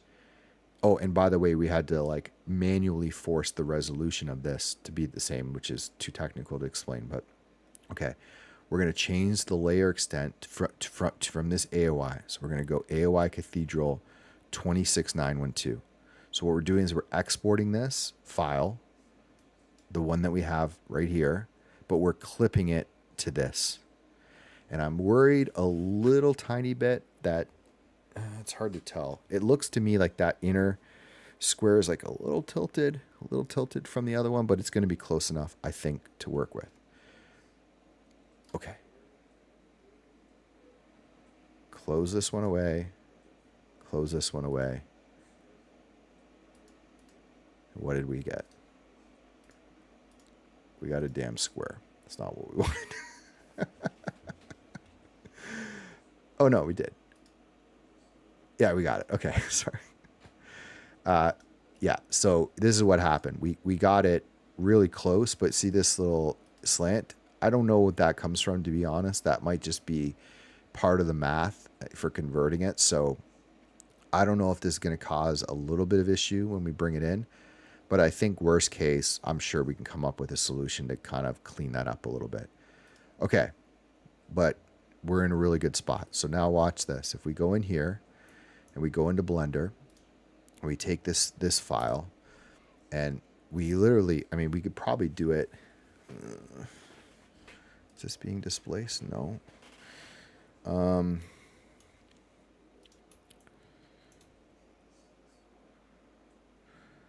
going to duplicate it. I'm just thinking through the best way to do this. Can I convert this to like a plane? Probably not. Oh, okay. I know what I can do. So we'll hide this one. We'll just set everything. Okay. So what I did there, so you know, is I just took this file, which was our terrain file, which has the nice image and satellites. It's all georeferenced in here. We can add cool things, like we can add buildings, we can add trails. All that stuff is here. I copied it, and I set all of the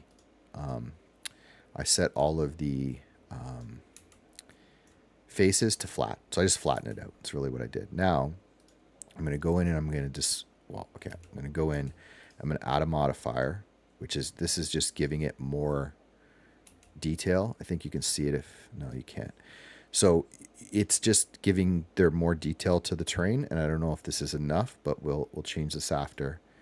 And then we're going to go in, and we're going to displace, and we're going to go new. We're going to change this to UV. We're going to change this here. We're going to go down and grab the file that we exported. Cathedral. Cathedral. Working. QGIS. Output. Clipped. And fingers crossed. Fingers crossed. So it's going to come in. It's not going to be good right away. We're going to go back to our modifier. We change the strength. No.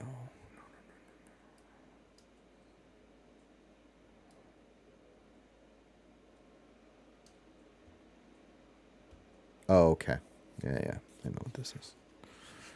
Fret knot. Blender can't handle a geotiff, so that's an easy fix. So we're going to go back to this file and we're going to export it. But what we're going to do is, now this is the same file. We're just going to do a rendered image. And I think this will literally be all it is. We'll call this, we'll just do this rendered. I think this should solve the problem. So save that, and we don't need to change anything here. I don't think we need to do, yeah, let's try that. Okay. I did have a moment of like, oh no. There we go. So you can see that file now.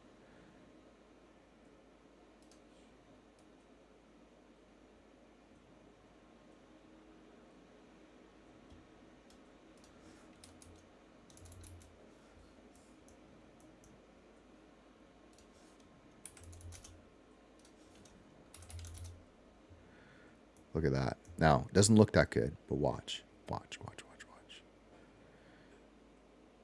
Bring this gun in, and now we can actually set the strength to basically match, right? So just match close to the top. Okay, so now, it doesn't look like much. This is the original. I mean, well, actually it does. You can see this, but watch what happens.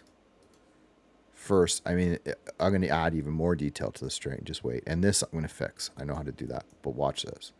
So if we go out of this one, this is again the original from free data from OSM. This is our proper map using data we actually got. And now I think if we add more subdivisions,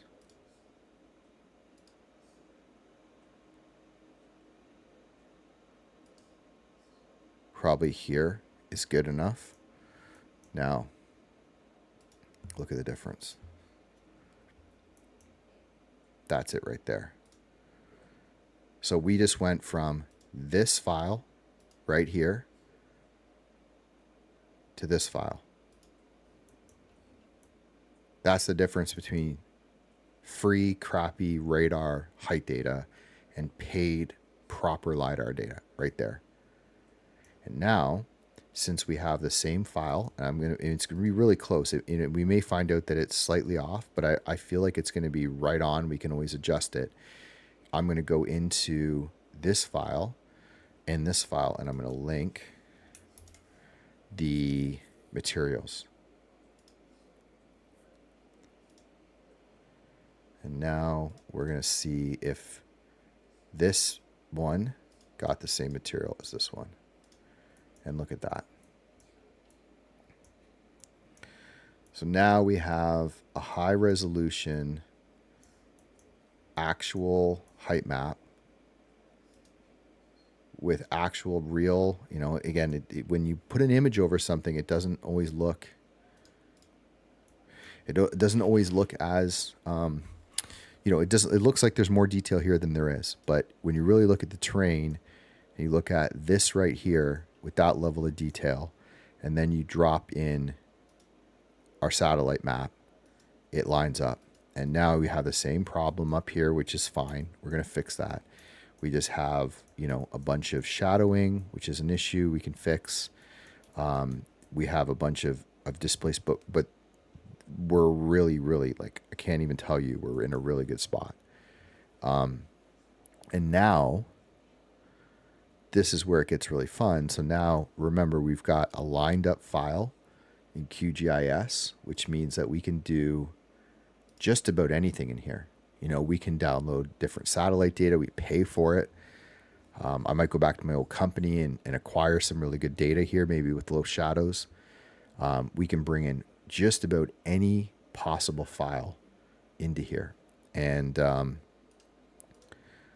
I think we'll probably be able to discard this terrain and work directly in OSM with this one. So let's try that for fun. So now let's go in and tell it to get us. Let's tell it to get us the. Let's tell us to get the buildings. Okay. We'll import for export. And I don't know. We're going to switch this. I don't know if this is going to work, but I'm just telling it use my terrain instead of the original. And let's see how close it gets. The cool part about this process with OSM is like when the buildings come in, you can always just like adjust them slightly. But let's go take a peek. And there we go. These things are, I mean, they're almost dead on. I'm going to look at this terrain versus this now. So, oh, okay. So, yeah, I mean, not 100%. Not 100% sure if it misaligned them or not. I mean, they're really close. They're a little bit off.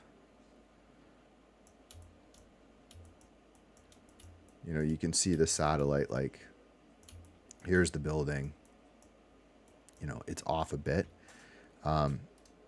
Let's try it for our original terrain. And let's import it for this one and just see if it's a little bit more accurate. It's good to know. That might be that slight adjustment. That's all it takes. And I'm sure I can solve that. It's the same. So this is a good sign. So, you know, this is the standard one. It looks like here it was off by a little bit, right? So if I turn these off, go to my original and my new terrain, they're off by the exact same amount. So we can manually adjust them. That's pretty easy to do. Okay, so now look, we've got buildings in here. We've got better data, even though it looks worse. You'll see when I actually fix this up. It's going to be awesome. Yeah, we've got a real terrain here, and we've got a location, so you can find the actual spot that I took my photo now. Okay, so it is up here. There's a bit of a problem. This is the low res data. So now if I went out and by the way, if I went and paid some more money to these guys, I could easily get tiles, you know, for where I shot this, which I may end up doing because it would be probably worth it to have a little, like, this is sort of looks like Minecraft. I'm going to fix it up. It's going to look a lot better when I'm done with it, but at least it's in here and you can actually see the exact location I shot was, it's always hard to find. It was right here. So this is super slick rock. It's literally right there. You can see it from the satellite. It's sort of weird blockiness here, but it's actually right there. And if I scroll like this, this is the image that I'm taking. I know it looks like, because of the texturing, it does look bad, but I promise that once we go in, we smooth this out, we add some detail, but all of the data, including all the buildings, are here. And just to sort of show a couple more things, remember we did this before. If we go in here now and we say keep it on this terrain, let's actually rename this. So this is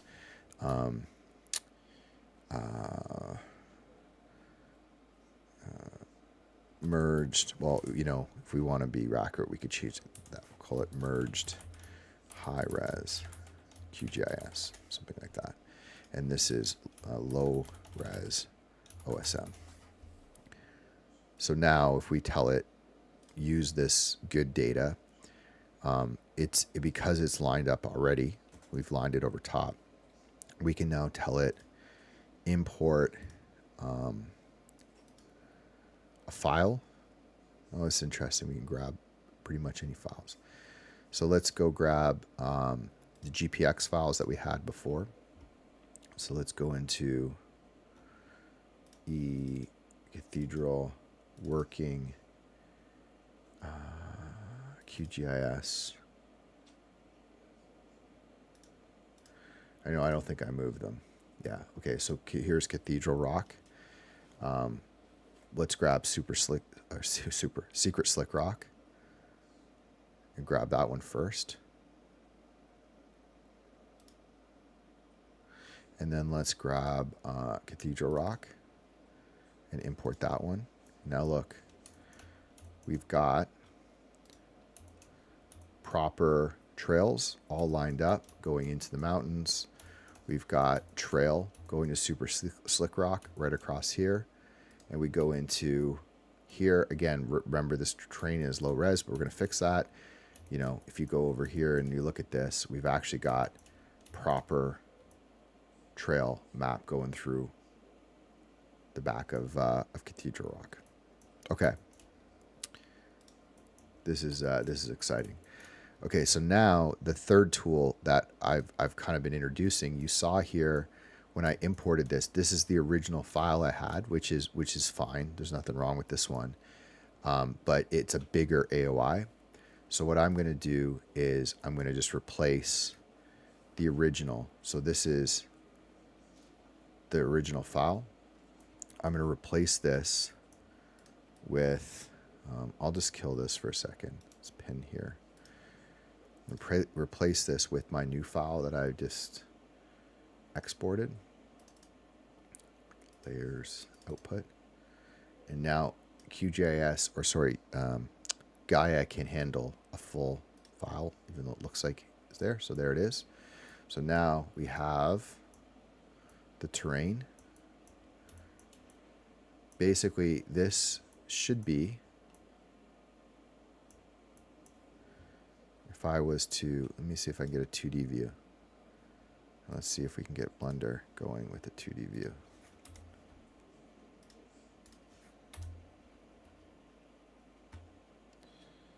Just want to double check this.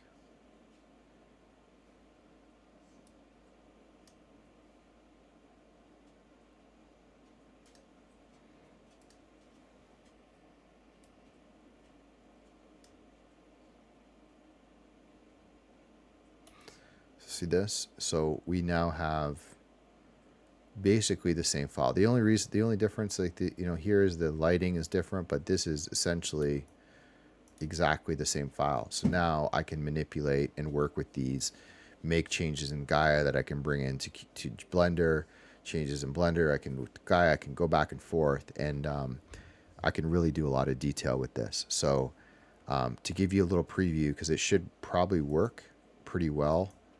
And then we're going to take a break and we'll come back and we'll work on this terrain for the next little while. But to give you a little preview, this is what I had done yesterday. I have a mask that actually is distinguishing between the high res and the low res. This is going to have to get changed. So I was doing this. I was doing this in Photoshop yesterday. So let me bring that up and I'll just fix that mask. I just remember, I have to look back at the stream how I decided.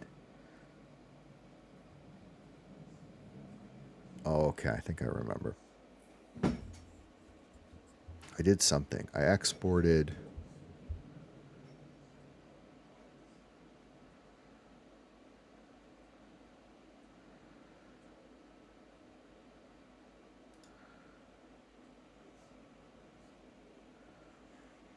I did some type of trickery to set the location, but I think that, to be honest, I think I could just kind of manually, figure it out. I don't think it has to be that crazy. Well, maybe it does actually. I may come back and do this after the break. What I'm going to do is I'm basically getting this image, and I'm getting this exact export with the two images in it. Actually, maybe this is easier than I thought. QGIS output. Let's just grab this rendered file. Yeah, okay. This is way easier than I thought. Now all we want to do is just essentially select this. You can see that you can see the curve, but like basically this right here, and what we want to do is fill. No, we want to do is we want to create a new layer. So we want to duplicate this. Okay, so we have layer 1, layer 2. And then we want to fill this with a color, and we'll just say pure white.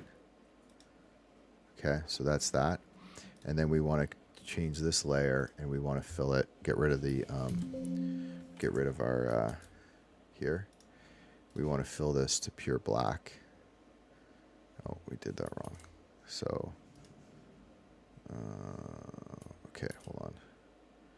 Give me a second. Edit.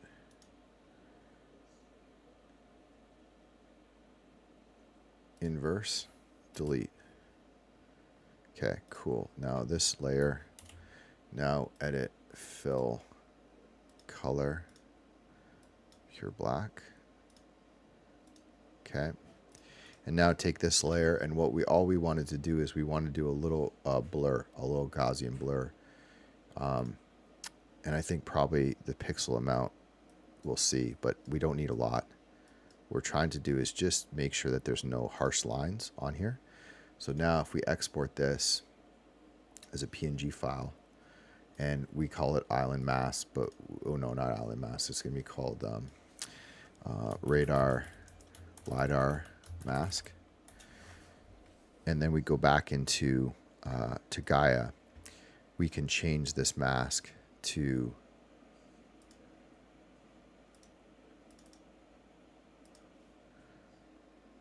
sorry, let's see. I didn't take down that directory. Gaia masks, okay. Gaia.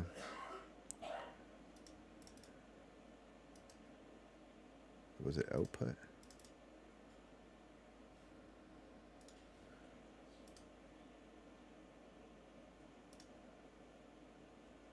Oh, assets. Oh, right. No, that's dumb.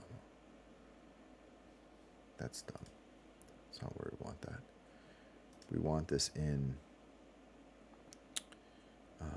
active projects, Cathedral, working, QGIS, output, and we're going to put it in here right beside the other one.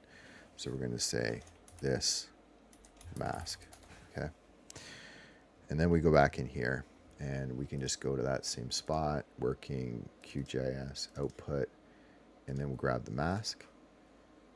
Okay, so this is what the mask looks like. And then what we did was we blurred the terrain.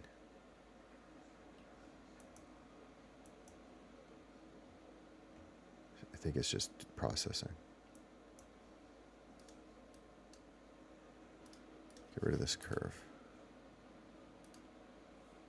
Okay, so see how we blurred the terrain? We just, we need to invert the mask because we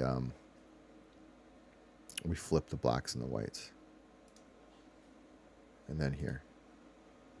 Okay, so it wasn't perfect, but what we did was we took this crappy terrain on the outside and we blurred it, but we just missed the mask. So there's just a little bit, the mask needs to go a little further out than it did. But overall, it's pretty good. Yeah, it just needs to go a little further out. So that's no big deal. We just go into this layer here and we just edit, transform, scale, and we can just bring it out by, say, like 105, 105, 105. Okay, file, export, save over the mask. I actually did that wrong.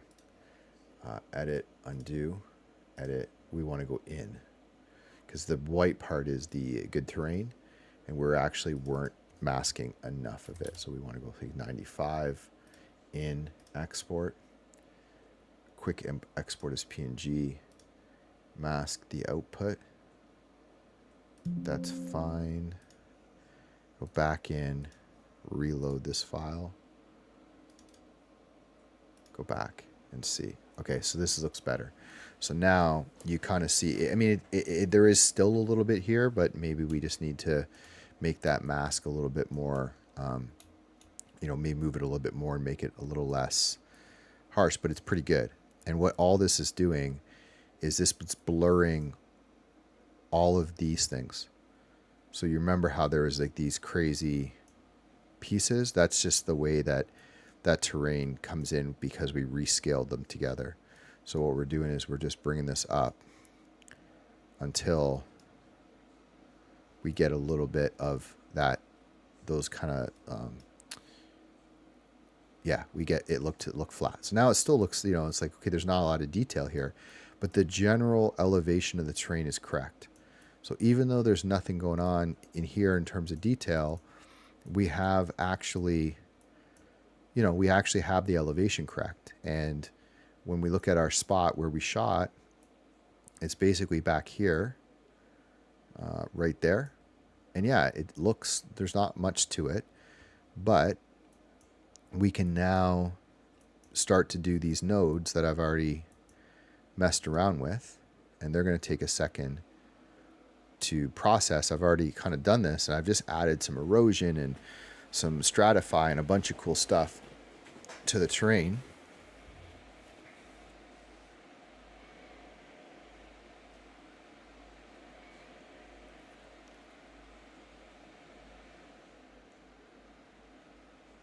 And there we go.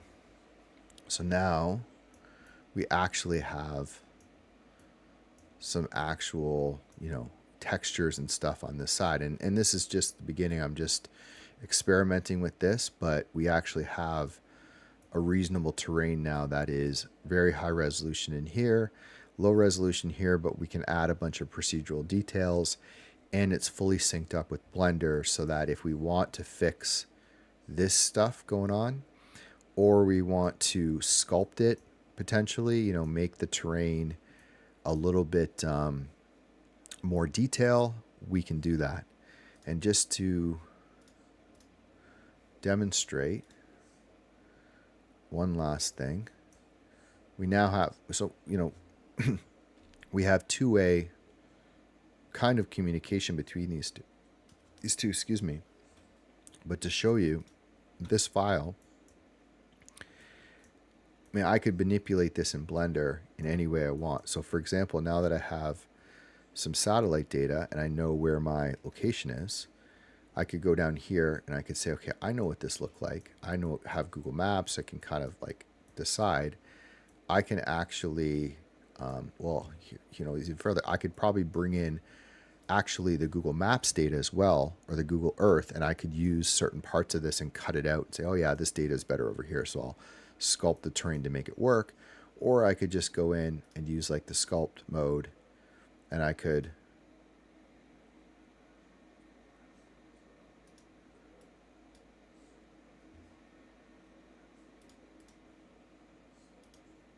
I mean, I could smooth out parts of this terrain. I don't know how well it's going to work, but yeah, I mean, I could literally smooth out. It's pretty slow because I have a crazy subdivision surface on. If I bring this out, even there, you see it actually smooths it out. So I can, you know, manipulate this. I could raise and lower the terrain. I could basically do anything in here to totally make this as accurate as I can get it. And then, yeah, so yeah, I can manipulate it in here, and then I can export this file as an OBJ file, and I can bring it over to Gaia, and then I can apply this procedural stuff, and I can just keep going back and forth. One thing I noticed here with something just odd, I don't know why it happens the same way. It might just be, yeah, we were playing around with this before, but I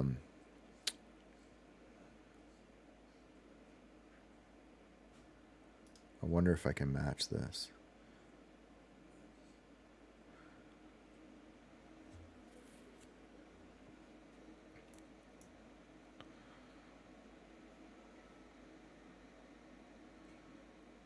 I should probably I should probably come back to this, but you know, I was just sort of looking to see like if I measured this across, and I can get all this data. This is 2,026 meters across, and we know that the height of this is well, it's only in here, it's only 300 meters. That was something I was still kind of confused about. I want to double check. I'll do that after.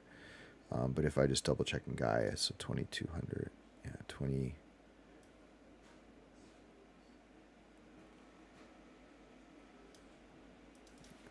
I should be able to change these. I just don't know why I can't.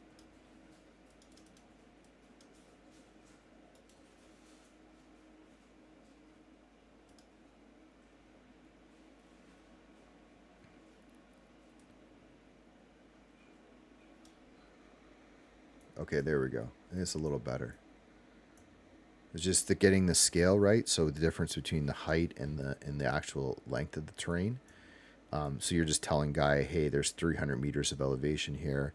There's 2,200 meters from here to here, and then it will project this file that we brought in. This file here, it'll project that properly on the scene. Yeah, the raw is not getting anything, but if we normalize it, it will use these settings to basically get it to proper height. And I would say this is accurate. I just looking at it doesn't, just from kind of gut looking around, and then obviously seeing it with when you put the imagery on, it feels right. It feels like the heights are right in both these files, and we could make sure. I mean, the Blender one is the strength value, but this one, the original, we know is to proper scale.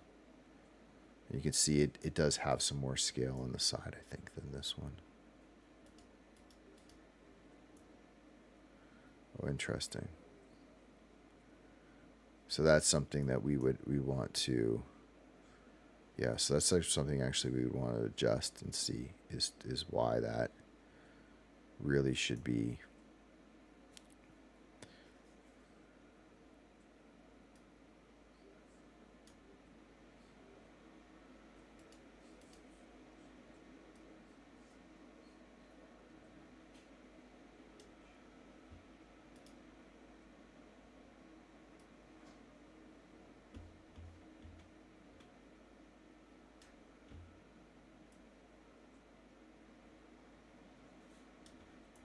Yeah, I'm just kind of looking to see if we can get them to be pretty much close to the same.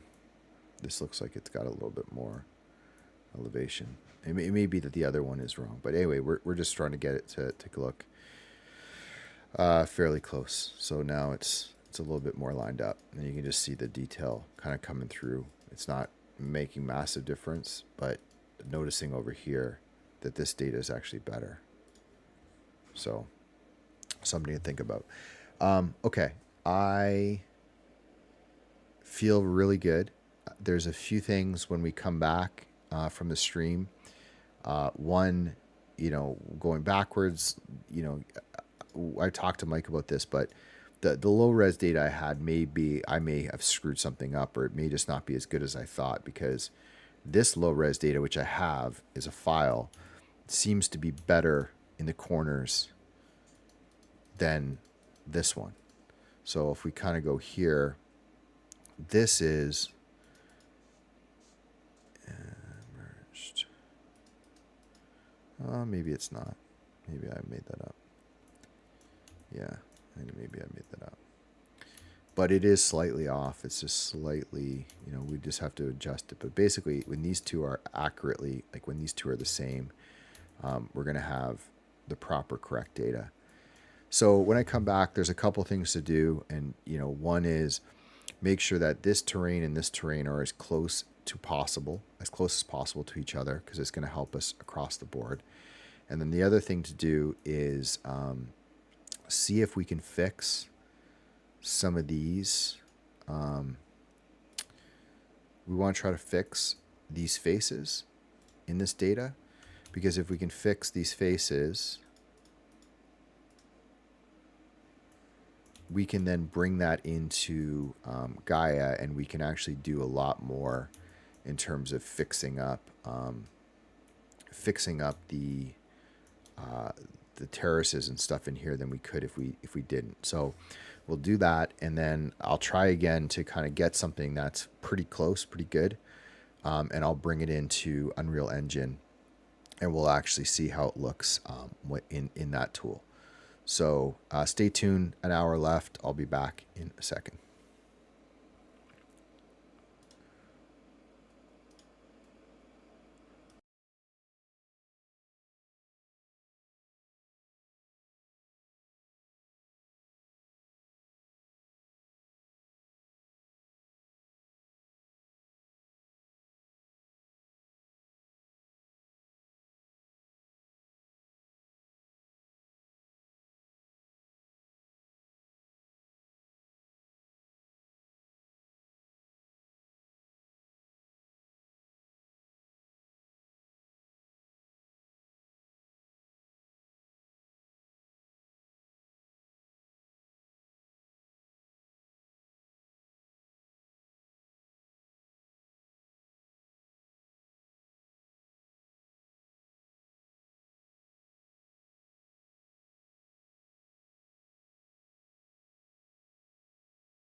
All right, hopefully this is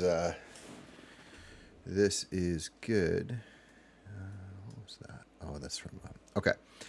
So we have a little bit left in the stream here, and we won't go through the huge summary because it's been kind of a super technical stream. But basically, where we're at is we have our terrain properly in Gaia. We've got some low-res terrain and some high-res terrain, and they're sort of blending together. And then what we've done is we've applied a bunch of kind of Gaia procedural techniques, which certainly can be adjusted and changed. The stream will sometimes cut the video just because I'm processing a bunch of stuff with the GPU and CPU, and it does interfere, but it should come back in a second. As a reminder, I can cache this stuff so I can, we'll go back. But yeah, you can see that from here now I actually kind of brought in a little bit of extra data into the scene. I don't know why I can't get a proper pivot point for Gaia. It seems like it doesn't ever want to pivot around anything of use or particular.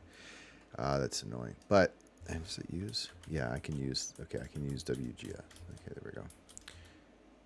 Still doesn't pivot nice, but whatever.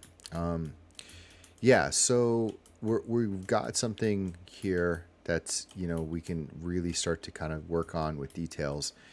But there is one other step, which there's a couple ways to handle the vertical terrain. One is in Unreal Engine, I can start to stack a bunch of essentially objects in front of the terrain to mask it. But I think that even though would be cool, I think that if I want to texture this properly and I want this to look really good, I do think I should solve this problem. And it's a Blender issue I found a technique in Blender that I think can solve it. Before I do that, I'll show you what the kind of the end result we're going for is. It's just an offset. There's something slightly weird about this.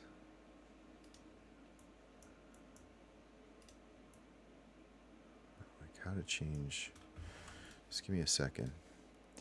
How to change pivot point in Gaia.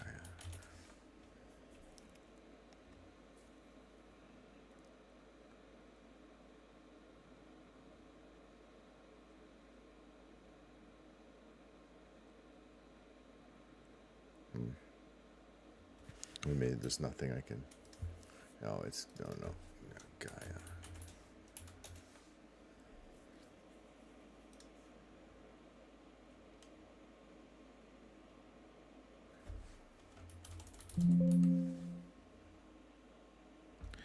Oh, Alt plus left mouse. Maybe that'll do it.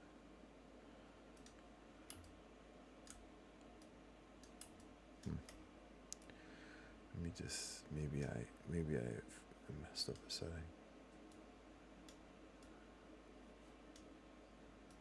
Oh shoot! Give me a second here. Preferences. Orbit middle mouse. Okay. It's like the pivot. This seems a little better. Something just feels wrong to me, but it doesn't pivot around the mouse. Kind of pivots around the screen, but okay. At least it's not too bad. Okay, so let me just show this here because yeah, let me go to this output. Yeah, okay, this is good.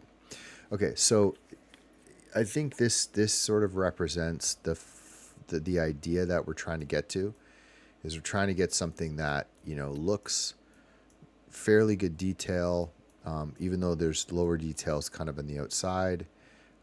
There's this river valley here. Still have never really figured that out, what is going on in that spot. Something that's like missing. the terrain.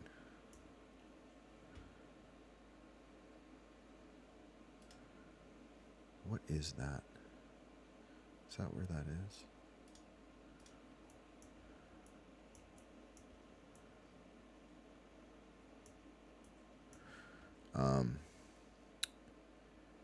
Just get rid of these buildings for a second.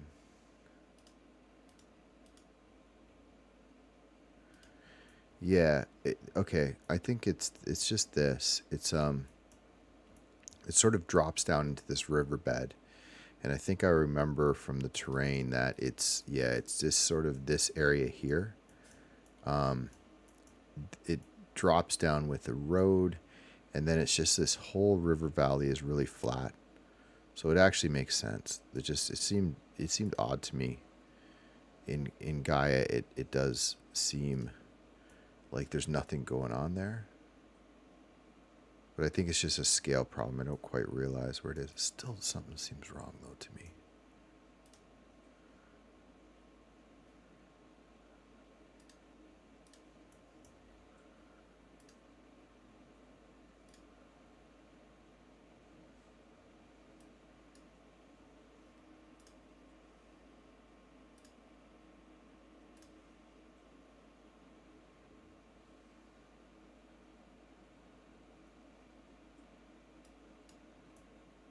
Okay. You know what? I think I know what it is. I think I got it. I think I know what happened. Okay, so here's what I think is happening here, which is fun. It's just sort of like these little things that you got to kind of figure out and fix as you go. So there was a flood in Sedona, okay? And if I look it up, it was Sedona flood. There's this massive flood in Sedona, and they flew this LiDAR after the flood. And I remember because when I asked them if they had LiDAR data, they said, yeah, we took LiDAR data after the flood. It's like, okay. I didn't think about it at the time. Wasn't this, it was old, it was a long time ago. 2000 and, okay, it was this one here. Okay, so watch this. So there was a flood, 3 inches less than an hour, flash flooding. Okay, so it was 2009. I'm going to prove my theory. So in 2009, there was this massive flood. And I bet you if we look at where the flood was, flood map, I guarantee this is what happened.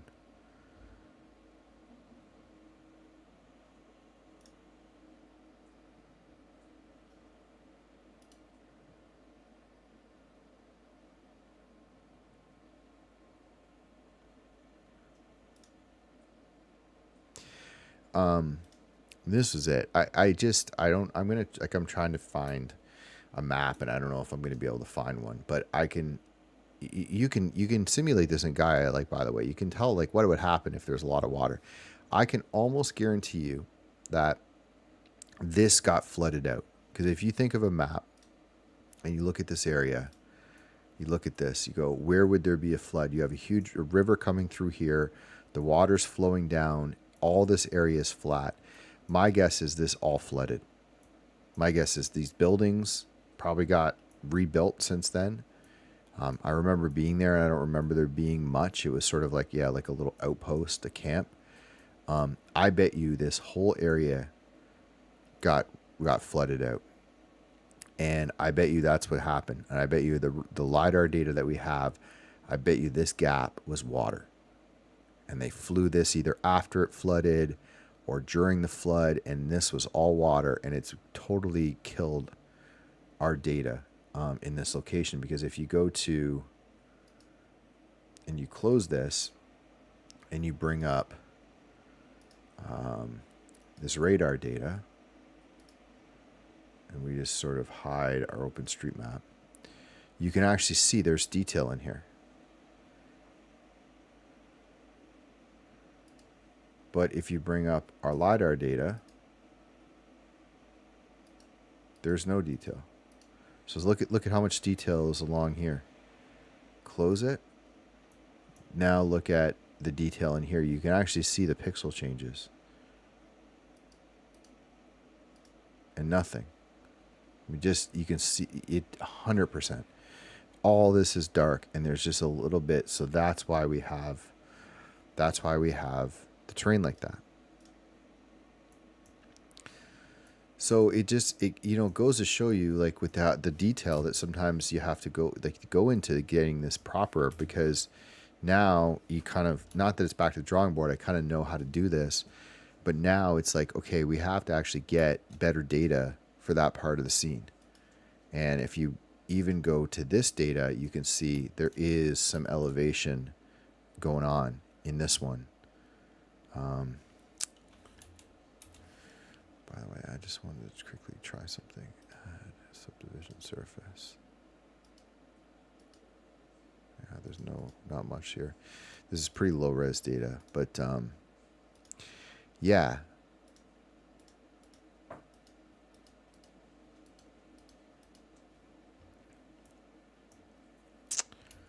Yeah. Okay, so good to know. Nice that I figured that out. I mean, you can just kind of tell by the way it looks, right? Like everything kind of is flat. And I added a bunch of detail myself, but if I hadn't added this would literally just look like a flat plane, like there's nothing there. Now, it could be fun. If you didn't want to recreate a riverbed, you could do like a full flooded area, but I think it's going to look wrong on the map. So yeah. Other thing is, you can kind of see the edges here. So this is something else I need to blur out. Also, what I wanted to do is I wanted to change the height of this. So I just got to think through a little problem here, which I want all this height data to go up. And I don't actually know if there's a way to add like raise. Did it? No.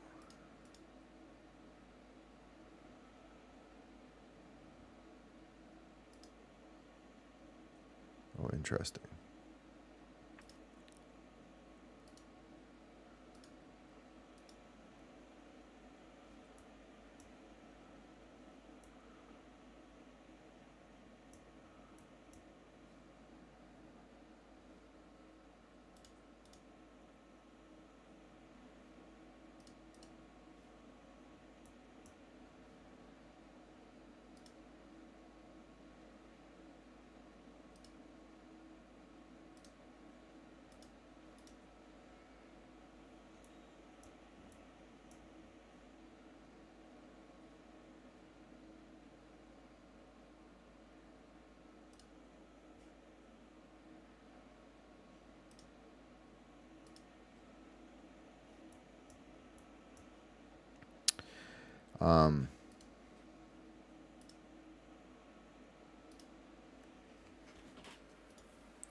So I just realized like I kind of did something there.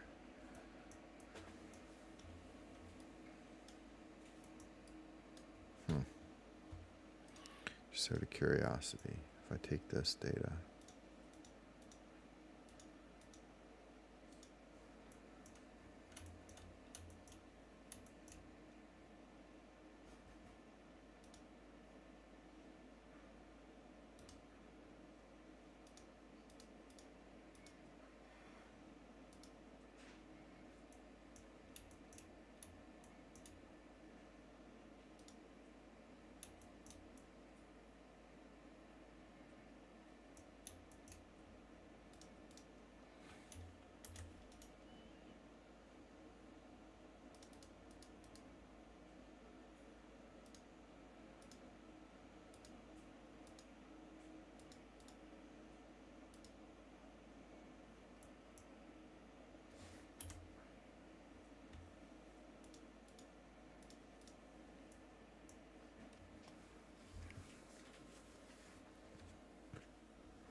I'm gonna just try something really quickly. Just bear with me.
Kind of got off track there. I apologize. I wasn't even looking at like chat or anything too, which is bad.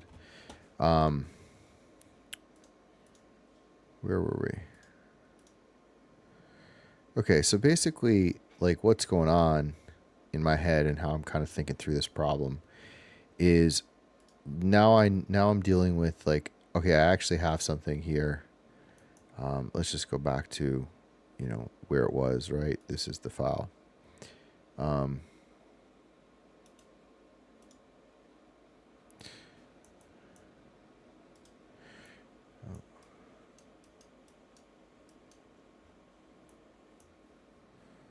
not what we wanted.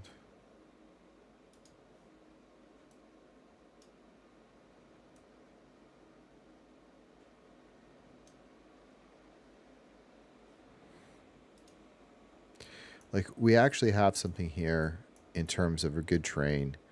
We have this issue on the outside, which we've shown that we can fix. Unfortunately, we have a problem with this is not cache. So every time I do this, the stream is going to freeze as it sort of calculates. But we have that ability, and we have the ability to adjust, the terrain and add detail. There's a couple things that we still have to figure out, or we kind of know how to do. We just have to think through the process and kind of redo things. One is, do we want to get an improved data for this flooded area? So you can see that even my terrain work, it has picked up some stuff here, but it seems to me that it's just much more. I mean, it could be something I'm missing. It just seems like there's a much more detail missing here than there should be in this part. I could be wrong. Could just be the way that it works. Just from everything I looked at with those files, it seems to me that we got a problem with this data here on this part of the screen. But we have something here that can work. And I don't know. Something's wrong, I think, with Gaia here, because it's I don't think it's doing any of this stuff. Oh, we don't have the. Yeah, we have. Yeah, it's not. Something's not switching.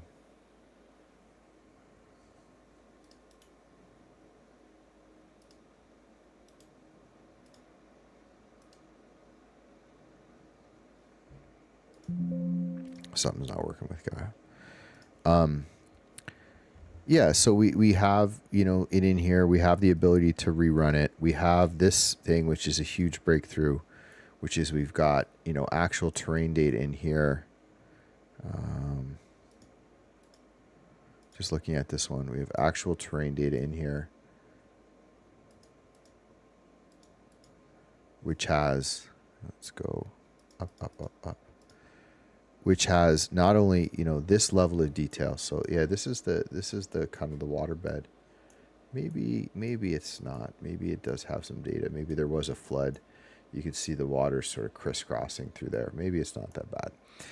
Yeah, so anyway, we have this data here, and we know how we can fix this part on the outside, but the point is we have consistent data all the way through the scene, and then we actually have an overlay of satellite, and we can also start to merge that together with like the procedural stuff that we're going to do in Gaia. So we're really close in terms of a terrain. And then I'll show this to end, although the terrain data is not very good. This is from yesterday, after I ended the stream. I'm just going to save this, and I'll show this to end the stream, and then I'll probably, map box. We'll say this is QGIS with time trails. Yeah, so we've got this. We'll close this down. We're going to close Gaia because this is what happened last time. We had a huge. We're going to save this, and we're not going to save any of these layers because they're just. Oh, actually, we do want to save. No, we don't want to save that.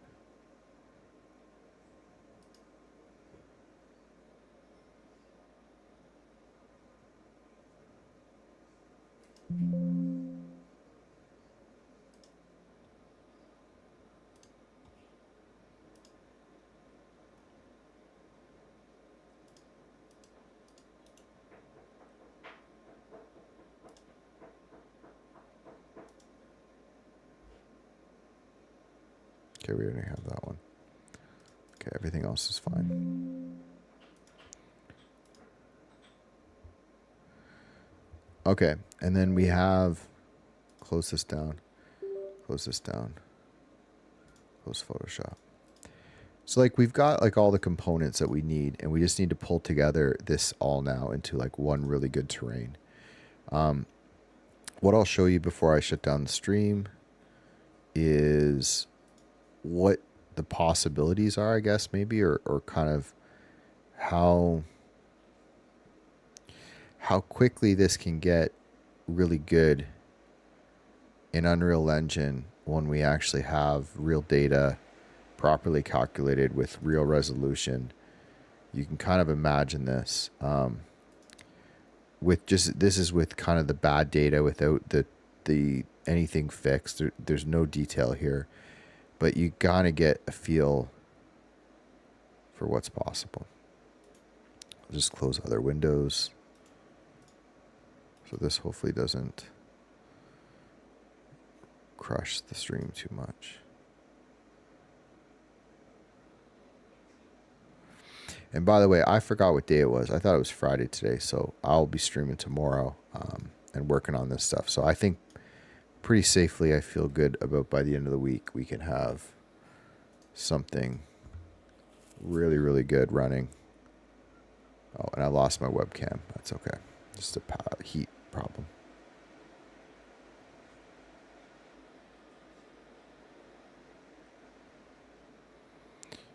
Okay, so as this comes in,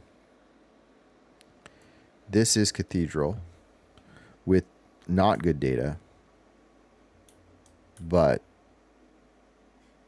brought in to the terrain in Unreal Engine. And you can see now that we have, you know, lighting control.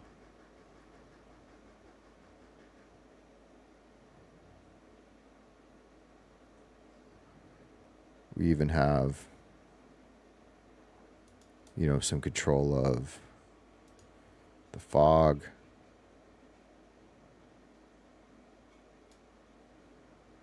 And, you know, we have height fall off in the fog. You know, we'll be able to adjust. This is the clouds, so we can bottom out altitude. You know, we can change the height. We can do a bunch of stuff. And this is not even using some of the better like terrain tools or the better weather tools that I have with Ultra Dynamic Sky. But yeah, there's really, you can really get into this and see the potential. So I think that we're close. The textures of this are just not very good at all. You can see there's this like kind of divots and all sorts of weird stuff. But when you actually get down to it in Unreal Engine, if I was to go up to the top of here, it's going to be, looks like pretty, maybe it's still loading. Oh, texture streaming pool.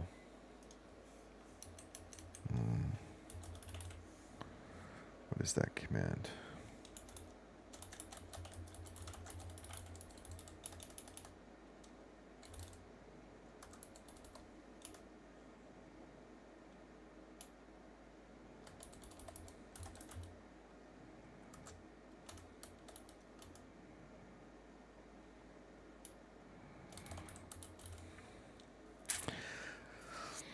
I can't remember what it is, but yeah, the texture streaming pool is over, so we're getting, we'll just say, like, I don't want to, you know, kind of set this up, but I know that we're really close to getting this in. You can see, you know, even with this terrain data, you can see all the crevices are there, the layout is there, the shapes are there. All we really need to do is get ourselves set up with better terrain here, and then make sure this is all smooth and fixed up, and we're gonna be laughing. So